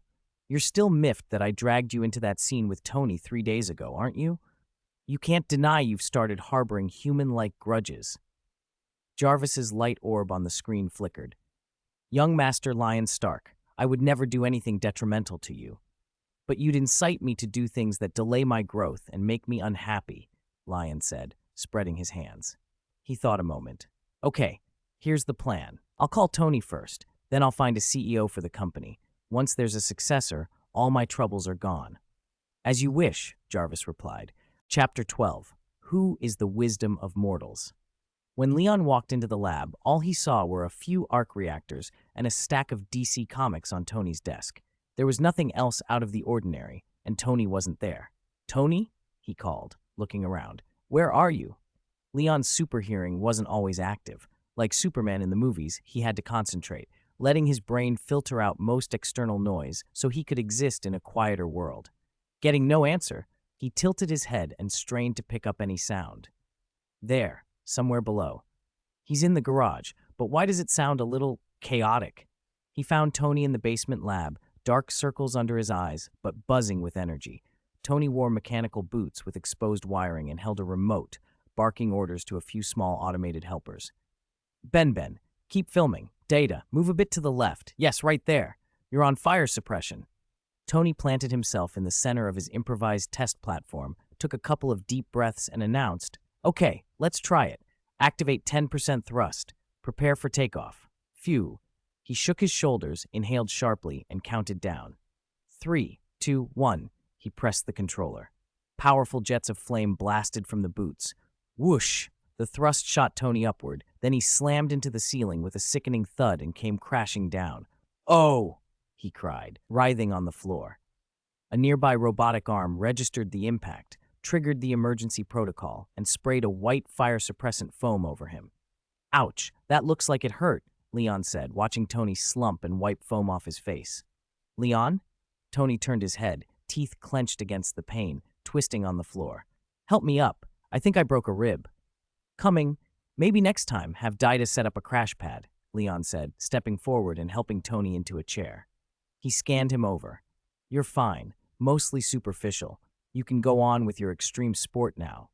That's not an extreme sport, Tony grumbled. That's the Mark II armor in progress. You mean your second suit of armor is a pair of rocket shoes? You expect people to shoot at your footwear? Don't be ridiculous. Those shoes aren't Captain America's shield. Leon smirked. Of course not. I'm testing the propulsion system. Finish this stage, and the later stages will be much more efficient. Tony bristled, then added with a smug grin. But of course, ordinary people like you with average grades can't possibly understand the theory behind it. Leon rolled his eyes. I still got into Columbia, Tony. Don't underestimate what an ordinary Earthling can do. Oh, is that so? I can't help it. When I was your age, I had already graduated from MIT and had 3 doctorates from Cambridge. So yeah, I don't exactly relate to ordinary. Tony waved a hand regally. When you get to Columbia, you'll see that even your professors won't get my armor. Sorry about that, Leon said dryly. My major was business. My professors can at least understand the economics of your armor. Before he woke his abilities, Leon had planned for a corporate path and chosen business for college. Things were different now. He tapped one of Tony's boots. That was before. Now it's different. Don't forget what ability I awakened. Ability? What's that? Super strength from sunbathing? Tony asked, confused. It's Superman's ability, Leon said firmly. Everything Superman has, I have. So what? Are you going to confess you're actually Kryptonian? That your Kryptonian father turned into a super AI and told you to put on red briefs to save the world? Tony made a ridiculous face. Or that your Kryptonian cousin picked up a ship signal and they're coming to take you away tomorrow, so you're reporting to me now? Leon stifled a laugh. Tony, when did you get so imaginative? I'm an Earthling. You put me through every physical test when I was little. You know that. Leon really was an Earthling. 19 years ago, he had transmigrated into this world as a baby and been adopted by the Starks. He had no memories before age 1 and no knowledge of any biological parents in this life, but his appearance wasn't wildly different from his previous life, and his blood tests had always been normal. Everything pointed to a native Earthling. Besides, you've been reading too many DC comics lately. This isn't the DC universe. Then what are you on about? Tony cocked his head. I'm saying Superman has something like a super brain, and so do I. Leon pointed at the boots. I can understand your research now, and I can even surpass you. Surpass me? Tony lifted his chin. Leon, April Fool's is long past. Save the jokes. I don't remember Superman having a super brain, Tony said, squinting. If he did, why did he always rush in and start punching in the comics? Maybe his super brain decided that when you're in trouble, you should trust your super strength first, Leon suggested. That's reckless, Tony concluded, so you still don't understand my armor. Leon was tired of arguing. Enough. Pointless bickering ends now. People who only read half a comic are the worst. Go finish the Superman comics before you argue with me. Before Tony could snap back, Leon continued. You, with your mortal wisdom, since you insist you can't understand my armor, do you dare to learn alongside me? Leon held up a finger. In 1 day, your knowledge will be my knowledge. And in 3 days, I'll build an armor better than yours. Tony shot back. What did you say? Leon asked. Tony, suddenly wide awake, couldn't stand being challenged in his field, especially by his annoying little brother. The pain in his chest seemed to vanish. He sprang up from the chair and locked eyes with Leon. I accept, he said. Mortal wisdom, huh? I'll take that title from you in 3 days. Follow me. Tony returned to the test platform and began directing the robotic arms. Data, clean the site. Ben, get the materials. Everyone else, wait for my new ejection design. Leon watched the energized Tony and felt his own competitive spark light up. Jarvis, send every piece of data on exoskeleton-empowered armor to my Stark pad. I want to understand Stark schematics in half an hour. Very well, Master Leon, Jarvis replied immediately. Then, in the same calm tone, it added, Master Leon, do you remember why you came to see Mr. Stark and Miss Pepper's earlier request? Pepper? What about Pepper? We'll worry about that later. Leon twisted his mouth into a grin. Today, I'm going to show Tony what a super brain can do. Chapter 13. Your knowledge is mine. Now Tony, full of fighting spirit, started sketching design after design, but he kept an eye on Leon beside him. Quietly watching, he noticed Leon was still working through the most basic mechanical structures. A triumphant smile crept across Tony's face. Competition really does motivate people differently. Half an hour later, Tony had perfected the propulsion system that had been plaguing him for 2 days, an explosion of inspiration. Leon, meanwhile, had already finished the exoskeleton material and moved on to circuit design. Tony barely hid a smug grin. He assumed Leon had hit a wall with the armor material and switched to something simpler. Having trouble with armor knowledge? Don't worry. Start simple, Tony said, popping a metaphorical cork. If anyone in this world could just pick up knowledge easily, what would be the point of geniuses? He waved his hand and returned to modifying the mechanical boots, humming jingle bells as Dida steadied a magnifier. Leon ignored the premature celebration. He sat apart and plowed through the textbooks and technical papers Jarvis had queued up. If Tony had walked behind him and glanced at Leon's display, he would have hit himself for that smugness. Lines of text and charts scrolled so fast they blurred, but Leon's eyes never left the first line that appeared each time. The screen couldn't keep up with his reading and comprehension. He could digest a university-level chapter in 30 seconds, and in half an hour become a theoretical expert in a subfield. If there were a system that ranked knowledge, upgrade icons would have been popping above his head. Level 1, Level 2, Level 3. Tony should have seen it coming. He didn't. 3 hours later, when Leon finally felt comfortable with his knowledge base, he stood. Tony was in the middle of his 13th propulsion test, hovering a little off the ground as he tried to stabilize his balance. He glanced over. Look who it is. Our little Leon finally realized this is tough and came to surrender to Big Brother Tony? Leon smiled, the kind of smile that suggested he knew more than he let on, and adjusted his imaginary glasses. No, I've learned what I needed. I'm ready to join your research. Tony was amused. Good, you won't be much help on the theory, but you can at least move heavy equipment. He descended, stumbled on the landing, then corrected himself. Follow me. Propulsion is basically done.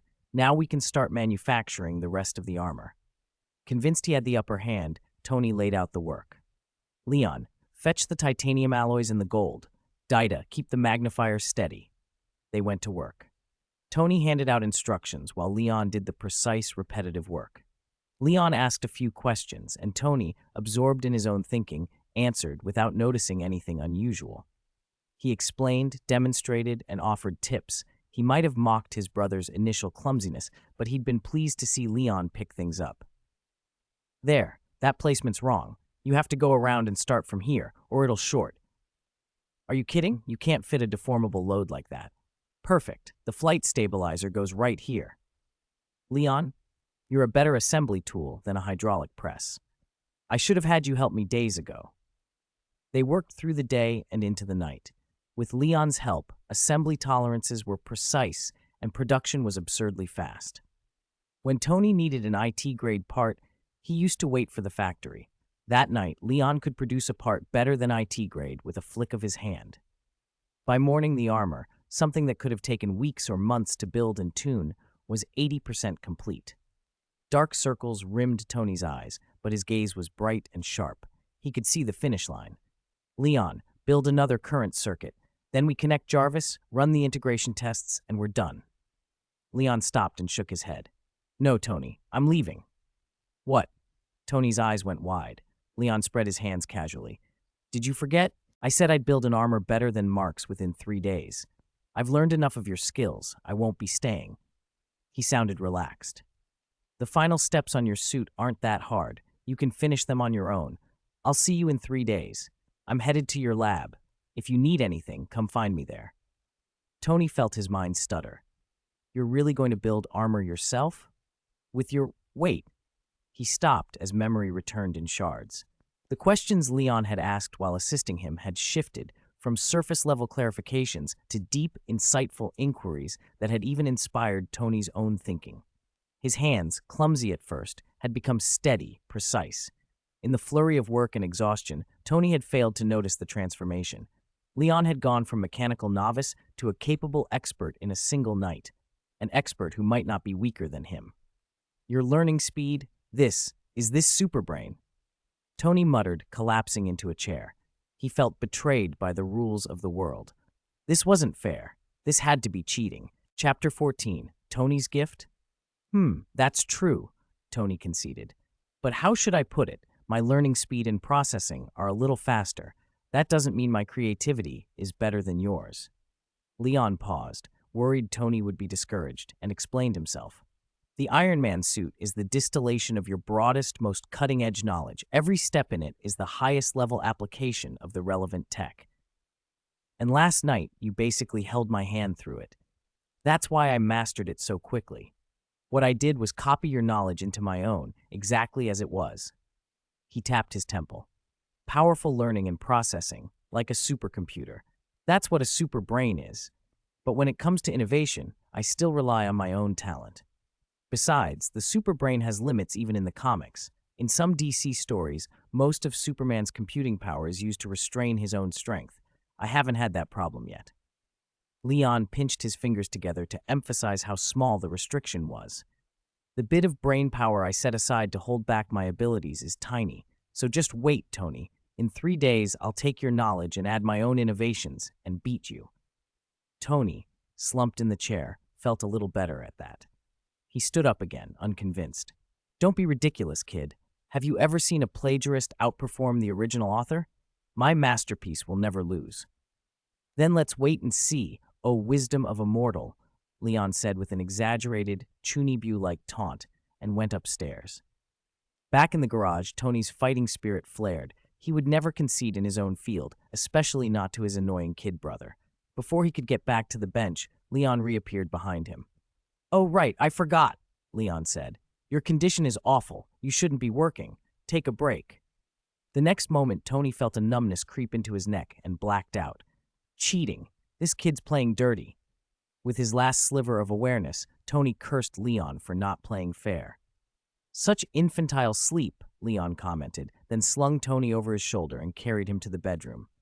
Young Master Leon, this may be an unfair victory. Mr. Stark won't be convinced, Jarvis warned politely. That's fine.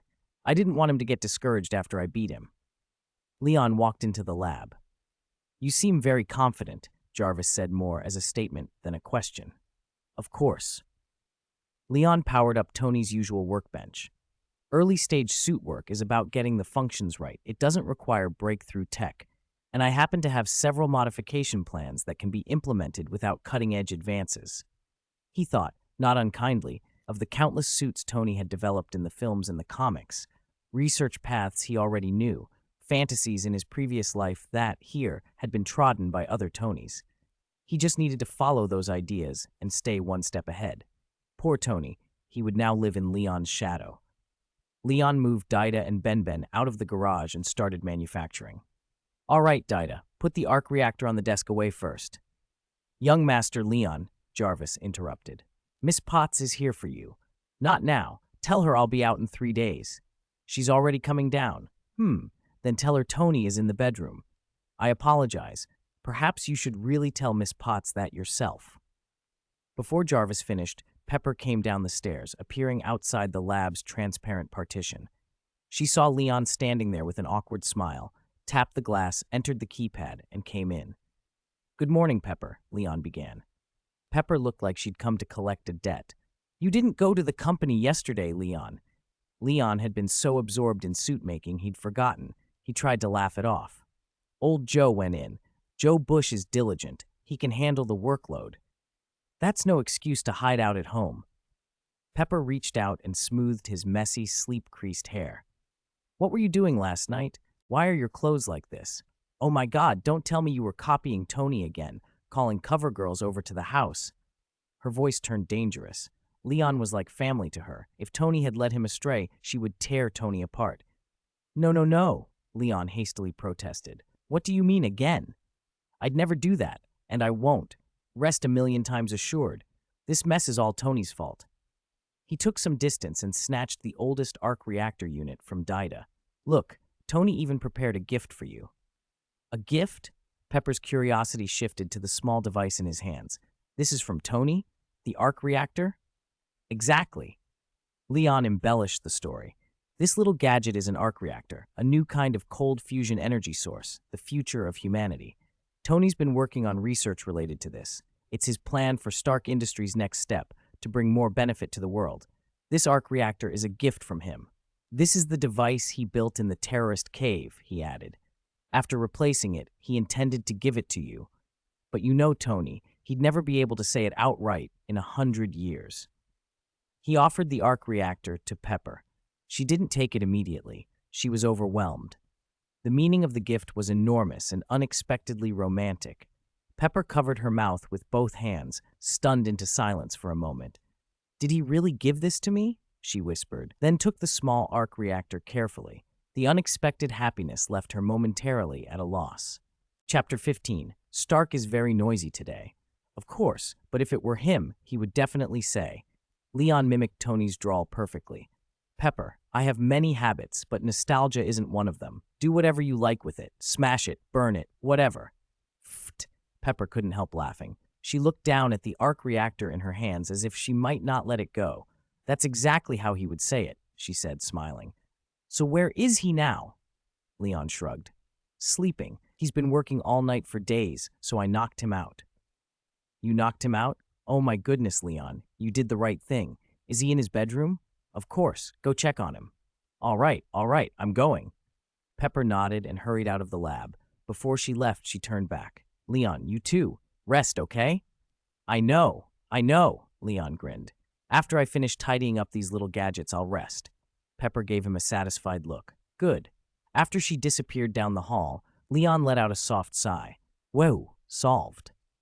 Jarvis's calm voice spoke up. Young Master Leon, are you certain this is acceptable? Mr. Stark might... What's the big deal? Leon waved a hand. If I hadn't done it, Tony would have handed this to Pepper to deal with anyway, and he would have said almost the exact same thing I just said. Jarvis paused for a few seconds. Analyzing. Based on Mr. Stark's past behavior, the simulation is 83% similar. See? Leon said, pleased.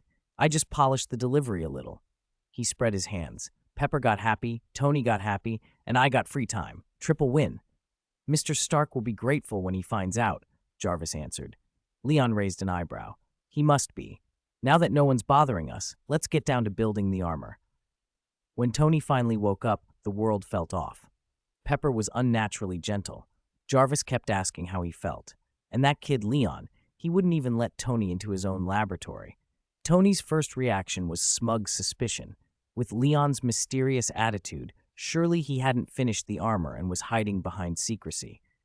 Tony imagined himself being denied the chance to lose gracefully, and the thought made him even more determined. Excellent, he muttered, stomping down to the underground garage to start assembling his suit. If I can't get into the lab, I'll beat Leon in the competition in 2 days and pour a cup of hot cola down his throat.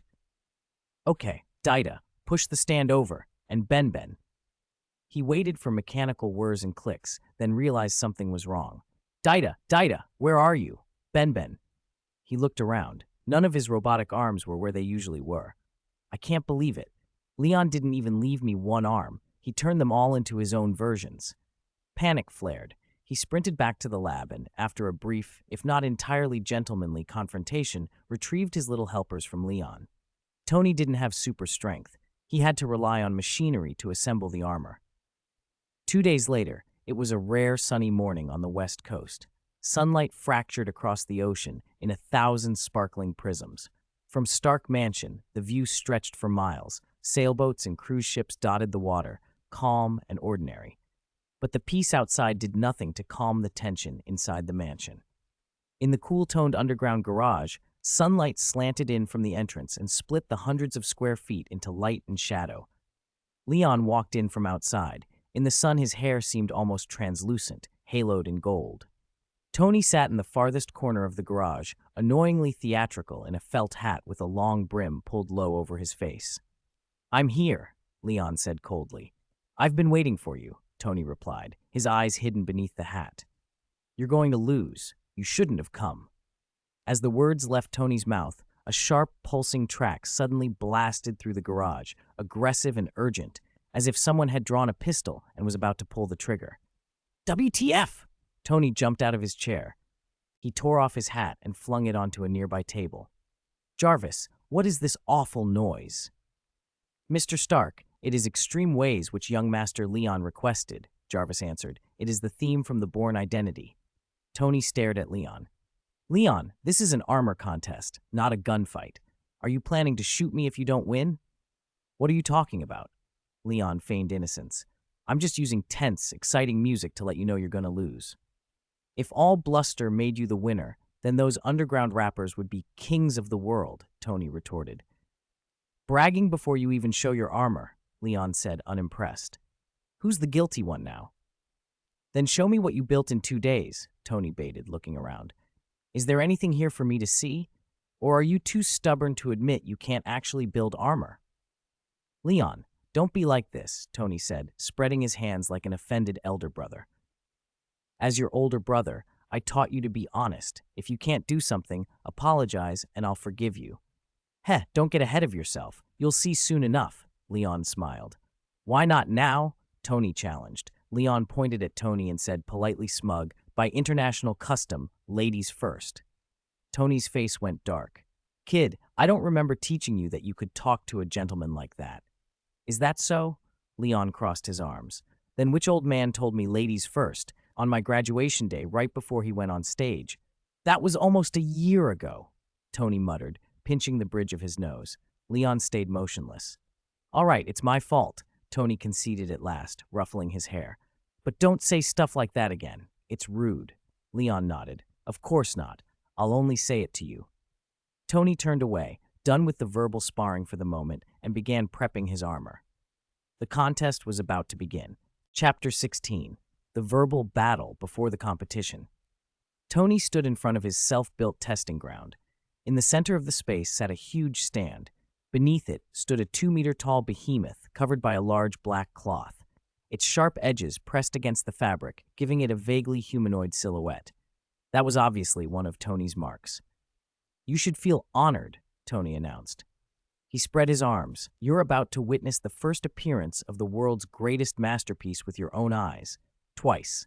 Leon didn't deny it. It does look impressive. Come on, start the demo. Tony's expression tightened. Keeping his arms out, he said, Begin, Jarvis. Creak. Mechanical arms extended from the stand behind him and peeled off the cloth. Revealed beneath was a steel-colored suit. Its metallic shell caught the sunlight and seemed to ripple like water, brightening the underground lab by a few shades. The arms continued moving, disassembling the suit into components that began to assemble around Tony. Each plate overlapped the next, as if the armor were alive, encasing him piece by piece. When Tony was fully suited in the steel mark, the arms withdrew. The suit's eyes glowed faintly. Air hissed through the gaps between plates as if the machine was breathing. Look, this is my mark. Tony flexed the armor and fire shot from the soles and palms. He rose and hovered in midair. This is Mark II. Now I can fly. Wow, cool. Leon couldn't hide his surprise at the gleaming metal. Jarvis's voice piped up, unhelpfully early. Mr. Stark, the Mark II's flight function still requires more testing. No, Jarvis. Sometimes you learn to walk by running first, Tony replied, pushing aside the caution. He hovered, opened his faceplate, and looked at Leon. Mark II has a flight stabilizer, palm repulsors, and a host of other devices. It's frankly 30 years ahead of the world. So where's your mark? Leon asked. He circled Tony once, inspecting. Made from titanium steel, a new energy core, and the Jarvis system integrated, it's certainly a masterpiece beyond its era. Then his tone shifted. But it's not perfect. I noticed you had gold among the spare materials and didn't use it. That's a flaw. Tony blinked. Why would you add gold to a mark? That's redundant. You'll see why in a few minutes, Leon said, slipping up his sleeves to reveal 2 glowing wristbands. Watch closely. This is my mark. Jarvis, initiate program. Beep! An electronic chime swept through the lab, and the lights on Leon's wristbands turned a fierce red. From the garage above came a roar and the crackling of things breaking. Tony frowned. Sounds like something in my lab just broke. What are you doing? There might be a slight deviation from the planned trajectory. Oh, look, it's coming! Leon floated up and spread his arms. A red and blue oval pod spewing flames hurtled in from outside the garage. Tony launched into a mocking line. Could your mark be just a big iron can? But his words died in his throat.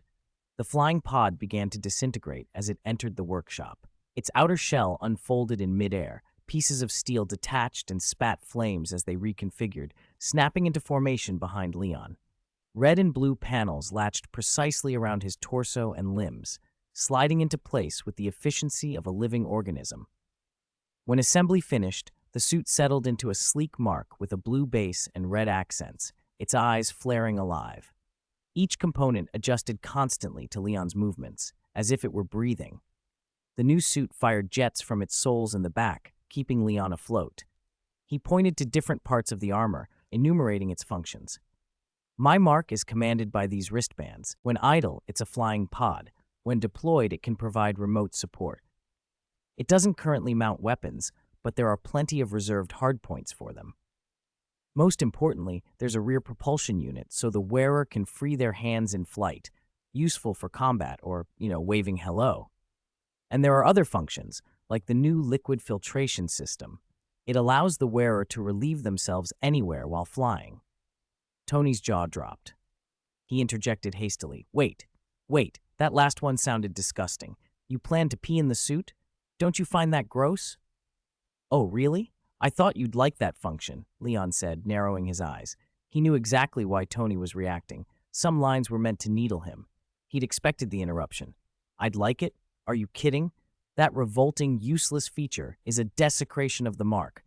Tony shot back. Leon raised an eyebrow. Well, in any case, I win this contest, right? Your mark doesn't have as many practical functions as mine and isn't as easy to deploy. There's a lot of difference. So, no, Leon, you're missing something. Tony tried to recover. A mark is a weapon. Its primary purpose is combat. Adding too many gimmicks is wasted engineering. So, Leon gestured for him to continue. So when we compare marks, the important metrics are performance, speed, environmental adaptability, and strength, Tony said. I have no objection, so how do we compete? Leon mused, thinking for a beat. Let's fly up and see who's faster and who can go farther. Tony snapped his fingers. That was exactly what I was thinking. All right, let's go outside, have Jarvis count start, and Leon increased his thrusters and shot toward the open roof. Whoa! Leon, are you planning to compete with me while you're wearing a mark? Tony shouted. Something about the idea felt off to him. Leon hovered mid-acceleration. Otherwise, how do we compete? He said. He stopped, hovering in the shaft of light above the testing ground, waiting for Tony to catch up. Chapter 17. Everyone is winning. What I mean is, you can fly by yourself, right? What if your armor isn't fast enough and you fly past me on your own? How would that count? Tony finally remembered that Leon's personal speed was dozens of times greater than the armor's. Am I the sort of person who would cheat? You wouldn't cheat? Then why did you knock me out 2 days ago? All right, I'll get out of the suit. Jarvis, take control of the armor. Wait, Jarvis will control it? You mean your armor can be unmanned? Mr. Stark, I haven't developed that fully yet. Uh-huh. Still, how about it? My armor is good, right? It's very impressive. I'd thought of doing this before. I just didn't have the time. Then you're really something, Tony. Cough. Jarvis, are you ready? We're about to start the race. Tony changed the subject, trying to mask a little guilt. Yes, Mr. Stark. I will start the timer in 3 seconds. Are you ready? I've been ready for a long time. Jarvis counted down. Ready. 3, 2, 1, go. Both suits ignited thrusters and blasted off at full power, streaking into the sky, long exhaust flames cutting through the blue. Leon watched the cloud line where they disappeared and couldn't help but mutter, honestly, both suits are too slow. As expected, armor for me is more of a sentimental thing, Tony said. Then Leon straightened his collar and his biofield unfurled, shooting into the upper sky like a reverse meteor. Tony whooped as he kept accelerating. He'd never felt so free. For millennia, the sky has been locked above mankind. Flying, conquering the sky, that's written into human genes. No wonder so many people in history tried to fly. This is incredible. Tony felt heroic, certain he was the king of machines in that moment. Jarvis, have I left Leon's suit behind yet? He expected confirmation, but Jarvis was merciless. I'm sorry, Mr. F. Stark, you have been passed, by 3 suit lengths, by the mark controlled by my subprogram. What? Tony was stunned. No way. Apologies. To be precise, there is currently a 700-meter gap between your suit and young Master Leon's. Tony craned his neck, but the high clouds hid anything above. This has to be wrong. Accelerate, Jarvis, full thrust. Mark II pushed harder, ripping through the cloud layer and climbing. A few minutes later, Tony still couldn't see Leon's suit, or even its exhaust. How is it so fast? Young Master Leon used a more coordinated motion system and reduced the suit's mass, Jarvis reported. Both acceleration and top speed have increased substantially. I must admit he is a genius. However, I will not concede, engage overload. Sir, I should remind you that continuing upward may cause the suit to freeze due to extremely low temperatures, Jarvis cautioned. Keep flying. Minutes crawled by. At last, Tony caught sight of a faint exhaust flame. There, catch up and blast past it. Now! Sir, the outer shell is frosting over. Continued ascent may damage components. Don't worry, accelerate. Tony was all heat and nerves. In a comic book moment, he pictured himself powering up and overtaking Leon. But physics in the real world, or in the Marvel one, wasn't on his side. As altitude climbed, frost spread across the Mark II's hull, thickening rapidly. The suit's acceleration sagged. Before Jarvis could make another warning, Mark II suddenly stalled. Electrical circuits froze, power cut off in an instant. Wait, what's happening? Ah! Ah! Tony's upright form lost balance and dropped like a ragged puppet. Jarvis, wings, open! The suit was unresponsive. The circuits were shorted. The AI had shut down. The fall accelerated. Gravity took hold without mercy. Oh no! Leon, help me! Tony screamed. No problem, Tony. Leon appeared instantly beside the dropping Mark II and grabbed it by the waist. The descent stopped on a dime. The relief that washed over Tony was almost dizzying. My God, that was terrifying. Thanks, Leon. I know you must have been watching me stumble. Don't say that, Leon replied. I wanted to see if you could stay calm in a crisis and turn it around. You'd better have been thinking that. Tony drew a long breath. Phew. Jarvis was back online. Having taken control of the suit Captain had initially asked it to pilot. It flew down, steering the armor. Sir, I am relieved you are safe. That was quite the ordeal, Jarvis said in its mechanical voice. Leon still held the Mark II. All right, the competition's over. Let's head back. Tony didn't object. As they made for the ground, he asked quietly, the gold you mentioned, was that to solve the high-altitude icing? Yes. Adding gold allows the suit to operate in extreme environments. Tony was silent for a long moment. Back in the underground garage, Tony stepped out of the armor with the help of his mechanical arm. He sat down, drained. You won, he admitted. That's right, I won. Leon sat beside him, smiling. But actually, you won too. Tony looked puzzled. You taught me how to build the iron armor, Leon said. That's why I could create mine. If you taught this to other engineers, could they not learn it? Tony asked. Of course they could, and because everyone thinks differently, they might invent suits with functions you don't have yet. The hardest thing in this world isn't learning or extending, it's creating something from nothing. You created this. Without you, Leon continued, maybe in 20 years no one would have built a miniature arc reactor. No one would have built iron armor. My win today was just a small improvement on things you hadn't had time to perfect. You think I can't do those things? Tony quickly shook his head. No, of course not. Give me some time, Leon said. I can do it too. You see? Leon patted Tony's shoulder. You only lacked a bit of time. I just saved that time with my super brain. Tony's earlier gloom began to fade. His eyes were complicated. Leon, you really are different now. Did you just notice? Leon grinned. I'm practically a little Superman. How could I be the same as before? No, I mean, you've grown up. Are you praising me or insulting me? Praise. All right then. And you've grown up too since Afghanistan. You don't do things the same as before. Stop. Why are you suddenly dressing that as an insult? See? What did I tell you? Leon teased. You won again. Oh, this damned adolescent competitiveness. You should hurry up and go to Columbia instead of pestering me at home all day. Look at you getting flustered again, Tony. Get out. Get far away. All right, I'll leave gracefully.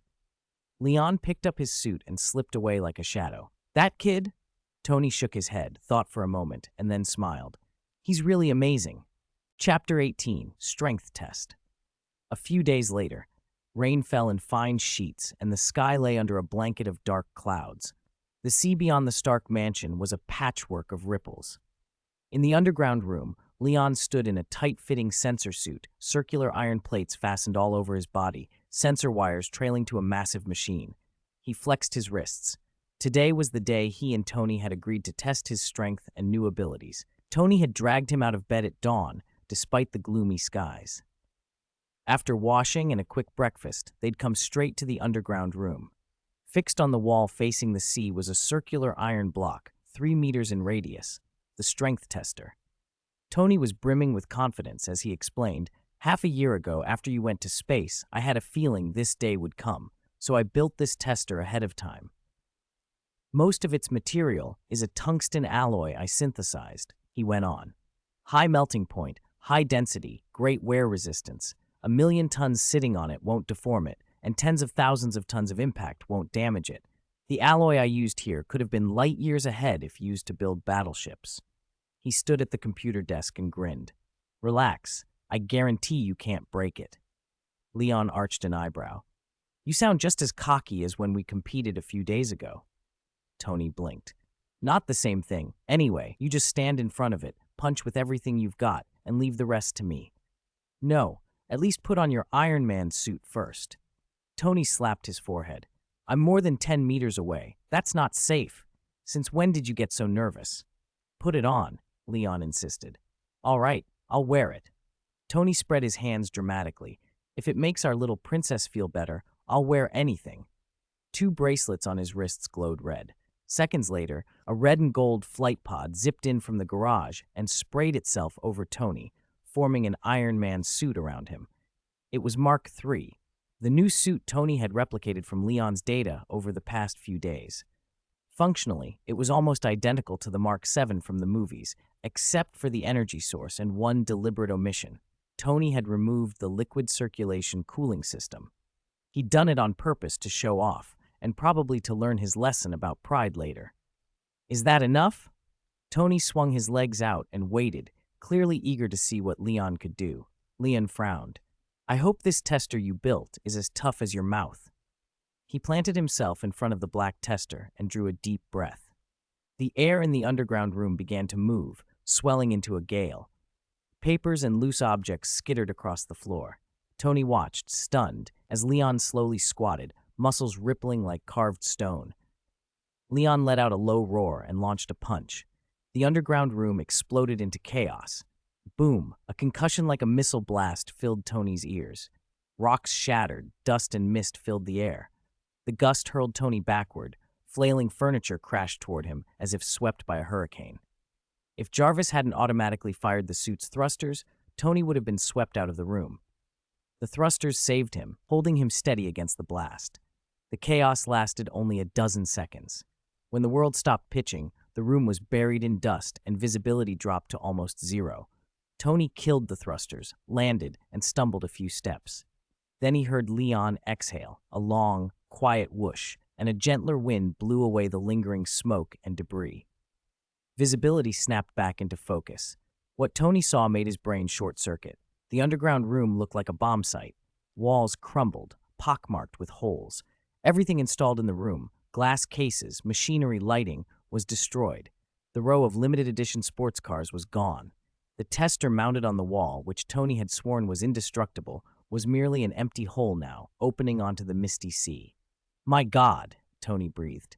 By afternoon, they were on a patch of grass in the Los Angeles suburbs. The rain had eased to a fine drizzle. Leon, shirt on this time, kept tapping a huge circular iron block, the same tester, or rather, what remained of it, making a ringing, metallic clank. You said this could withstand my strength, Leon complained. I didn't even use half my power and it bulged.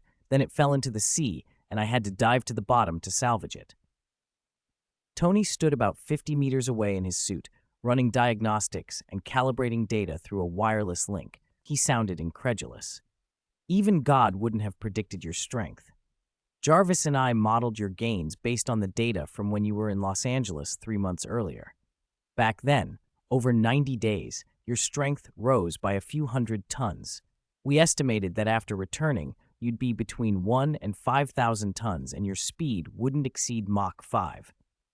Who would have thought you'd explode like this, he added. Your growth after 6 months in space is practically exponential. Leon paused and pressed his earpiece. You still watch Smallville? He asked. I thought it was a decent show, good for seeing Superman's growth. Tony snorted over the link. Clark Kent didn't get that strong that fast. He didn't even fly in high school, and he'd been sunning himself for years. Maybe it's because I was already an adult, Leon said with a shrug. Or maybe I absorb solar energy more efficiently in space. He punched the tester again for effect. Okay, so the tester's back to its original shape. How do we test properly now? Chapter 19. This power is far from enough. For now, We haven't found any testing equipment that can survive a full-force punch from you, Tony said. We'll have to change the approach and use multidimensional data to estimate an approximate value. Tony always had flexible solutions. What do you want me to do? Leon asked. It shouldn't affect you to exert force in the air, right? No, I have a biofiled. Tony adjusted the instruments and spoke into the radio. Then fly up, like Superman pushing an asteroid, and press down on that test block. It won't measure your punching power exactly, but it can test your pushing strength. Then we'll test punching speed and let Jarvis combine the data to estimate your punch force. All right. Leon launched into the air, inverted himself, and put his hands on the iron block. I'm going to start applying force. Remember to use your maximum strength. Of course. His eyes narrowed, muscles bulged, and he pushed with everything he had. Tony's instruments reacted instantly. The readouts leapt into the 9-digit range and kept climbing. The numbers rose rapidly until Leon let out a distant roar. Then the readings stopped increasing and began to fluctuate. That's enough, Tony's voice trembled. Leon exhaled. So what's my pushing force? Tony swallowed. 370 million kilograms, 370,000 tons. Jarvis estimates your single arm strength between 140,000 and 190,000 tons. That high? Leon was surprised. It was an immense figure. Even the Man of Steel in the DC movies had an initial strength rating of only 800,000 tons. That Superman had been absorbing solar energy for over 20 years. Leon had barely been basking for 6 months. This level of strength could make him virtually invincible on Earth. But it's still not enough. Leon clenched his jaw. Earth's just a small pond. There are giants outside this pond. I have a long way to go. I need to keep getting stronger. Tony heard the mutter and rolled his eyes. He was too tired to argue with Leon's endless ambitious declarations. Instead, he set up the next test. Next, punch speed. Throw a punch at the highest speed you can sustain while attacking. Leon considered. I normally use my biofield to protect the surroundings when I punch. I'll use the fastest punching speed my biofield can withstand at full power. He stood on the iron block, drew his waist back, rotated his hips, and punched, a textbook straight blow, using the combat techniques he'd learned to maximize output. To an observer, it looked like an empty swing, but the instruments told another story. Beep. Tony watched from the control station. To his eyes, Leon hadn't seemed to move. Then a value popped up on the screen, 10,769 meters per second, nearly Mach 32. Is that your top speed at maximum force? Tony put his hands on the desk and stared at the readout. It's a bit slow, Leon admitted. I can go faster, but if I exceed this while at full power, my biofield will be breached and the environment will be affected, like in the garage this morning. Tony clicked his tongue. It can be faster? This is crazy. This is godlike. Godlike? Gods are just like that. Leon shook his head. It's still far from enough. As I grow stronger, my biofield will too, and this punch speed can increase. Still not enough? Tony nearly laughed. Do you know how devastating it is to throw tens of thousands of tons at that speed? Roughly like a small meteor striking the Earth? Close. Tony wiped his face with his hands. Jarvis, give him the exact numbers. Yes, sir. Leon, according to model calculations, Jarvis reported, at an instantaneous acceleration to Mach 31, your full-force single-arm punch can deliver an impact of over 1.5 trillion newtons in 1 second, equivalent to about 240 Hiroshima atomic bombs detonating at once. Tony slammed the desk. That's also equivalent to 3.6 million tons of TNT, and because your fist has such a small surface area, the pressure would be far greater. Yes, young Master Leon, Jarvis added, you are effectively a walking high-explosive device with virtually limitless destructive power. Tony drew 2 deep breaths, excitement written all over him. Who would have thought his kid brother, who bickered with him daily, harbored such terrifying power? So do you still think your strength isn't enough? I don't even know why you keep pushing to get stronger. Was it because I didn't protect you as a kid? No, Tony. You were great, hanging me around your neck while you tried to pick up girls. Leon smirked. But there are other reasons. Leon thought about it. Tony wasn't entirely wrong. As a child, he'd been terrified the Time Variance Authority would come for him, and that left a scar. Experiencing those helpless days had taught him how crucial it was to have real power in his hands. What other reasons? You jealous because I spent my youth chasing girls and didn't give you enough attention, so now you want to beat me with your superpowers. Tony's brain scrambled, and he complained aloud. Fine, I probably deserve that. Leon tapped his earpiece.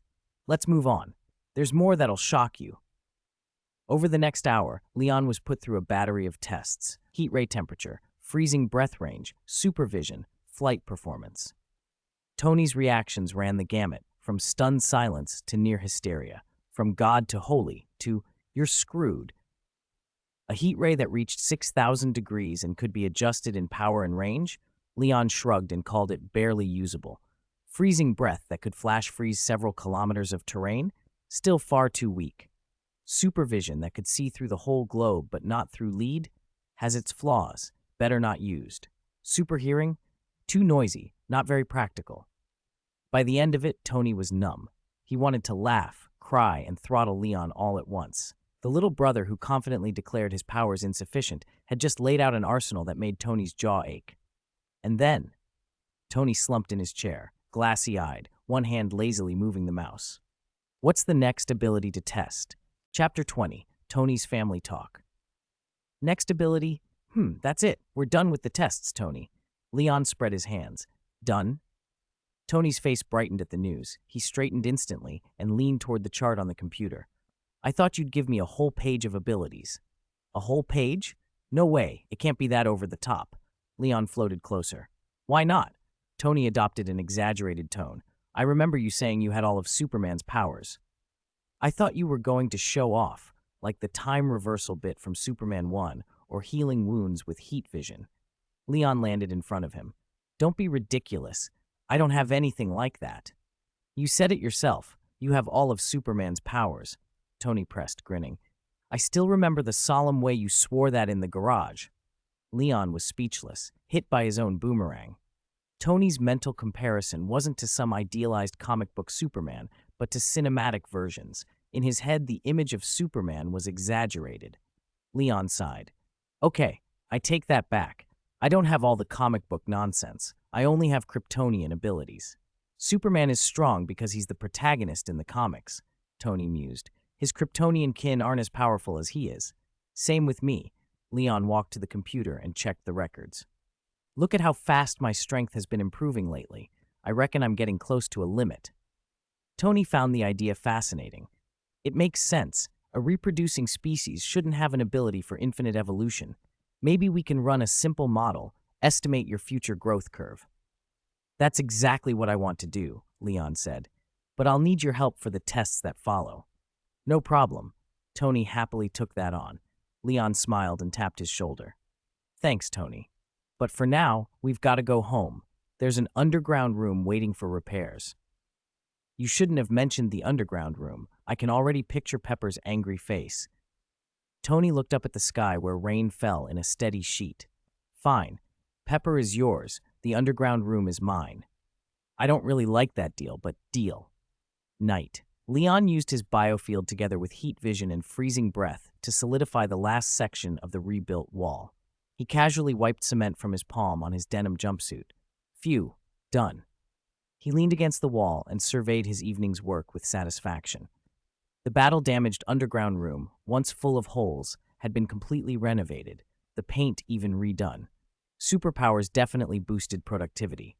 After one last check, he headed upstairs, walked into the yard, peeled off his jeans, and dove into the pool. After dozens of laps, he emerged, slick with water, tossed his hair back, and rested on the pool's edge, staring up at the stars. The summer night smelled of mist. The soft slap of water at the pool edge was refreshing. Droplets traced streams down his chest, outlining every ridge of muscle. Exhausted, huh? Congratulations. You've been promoted to the Stark family's renovation boy. From now on, the family won't have to worry about repairs. Tony's voice came from behind him. Leon didn't turn his head. Just this once. Next time you break something at home, Tony, you fix it yourself. Tony handed him a glass of red wine. Okay, but then you'll have to deal with Pepper. She just left, complaining that I only caused destruction at home and telling me to get back to the company. She's not wrong. You should get back to work, Tony. Leon laughed. What kind of company president stays home all the time? A company like that's gonna go under. Tony swirled his wine. Maybe I just happen to have a president like that right beside me. Get lost. I'll find a proper CEO soon, unlike you. Leon lifted his own glass and drank. The pool fell quiet again, just the night wind and the water. After a while, Tony surprised Leon by slipping into the pool. A few laps later, he stopped beside him, breathless, and joined him in looking at the sky. Leon, he began, then fell silent. What? Say it. Why are you being coy? Leon saw through the hesitation. Tony shrugged. I just feel maybe we as brothers should have a proper talk. Why all of a sudden? What is this? Tony's sudden concern? Did I scare you today? Leon teased. Tony nodded. You did scare me in a way. I never expected your strength to surge like it did. He paused, taking another sip. You far exceeded what most people in this world can comprehend. One punch at your best, equivalent to 3.6 million tons of TNT. There's no one here who could stop you. Not even me. Tony said it with a kind of wide-eyed admiration. He looked over Leon's sculpted body. You're just too strong. If anyone else had been part of today's tests, they might not even be able to sleep from fear. Would you? Leon asked. Of course not. I'm your dearest older brother. Tony's voice was earnest. I'm the kind of older brother who'd still take you to a dance to ogle pretty girls even after you peed on me when you were 2. How could I be worried or afraid just because you got stronger? I'm happy for you. Tony was utterly sincere. Leon knew Tony rarely lied. No one had the right to force him into a lie, and the tone now was gentler than usual, like flowing water. It made belief easy. I know you, Leon. You've never relied on strength or money or power to do whatever you want. In these 18, almost 19 years, you've never used money or adoration to do bad things. Like me, Tony added, refusing to leave himself out. So I wanted to ask, do you have any plans for the future? At that moment, Tony sounded like a father guiding his son into adult life, worried that sudden power might unbalance Leon, worried he might turn into a nouveau rich. Leon felt a little patronized, but he also felt touched. Once Tony dropped his pride, his concern was genuinely moving.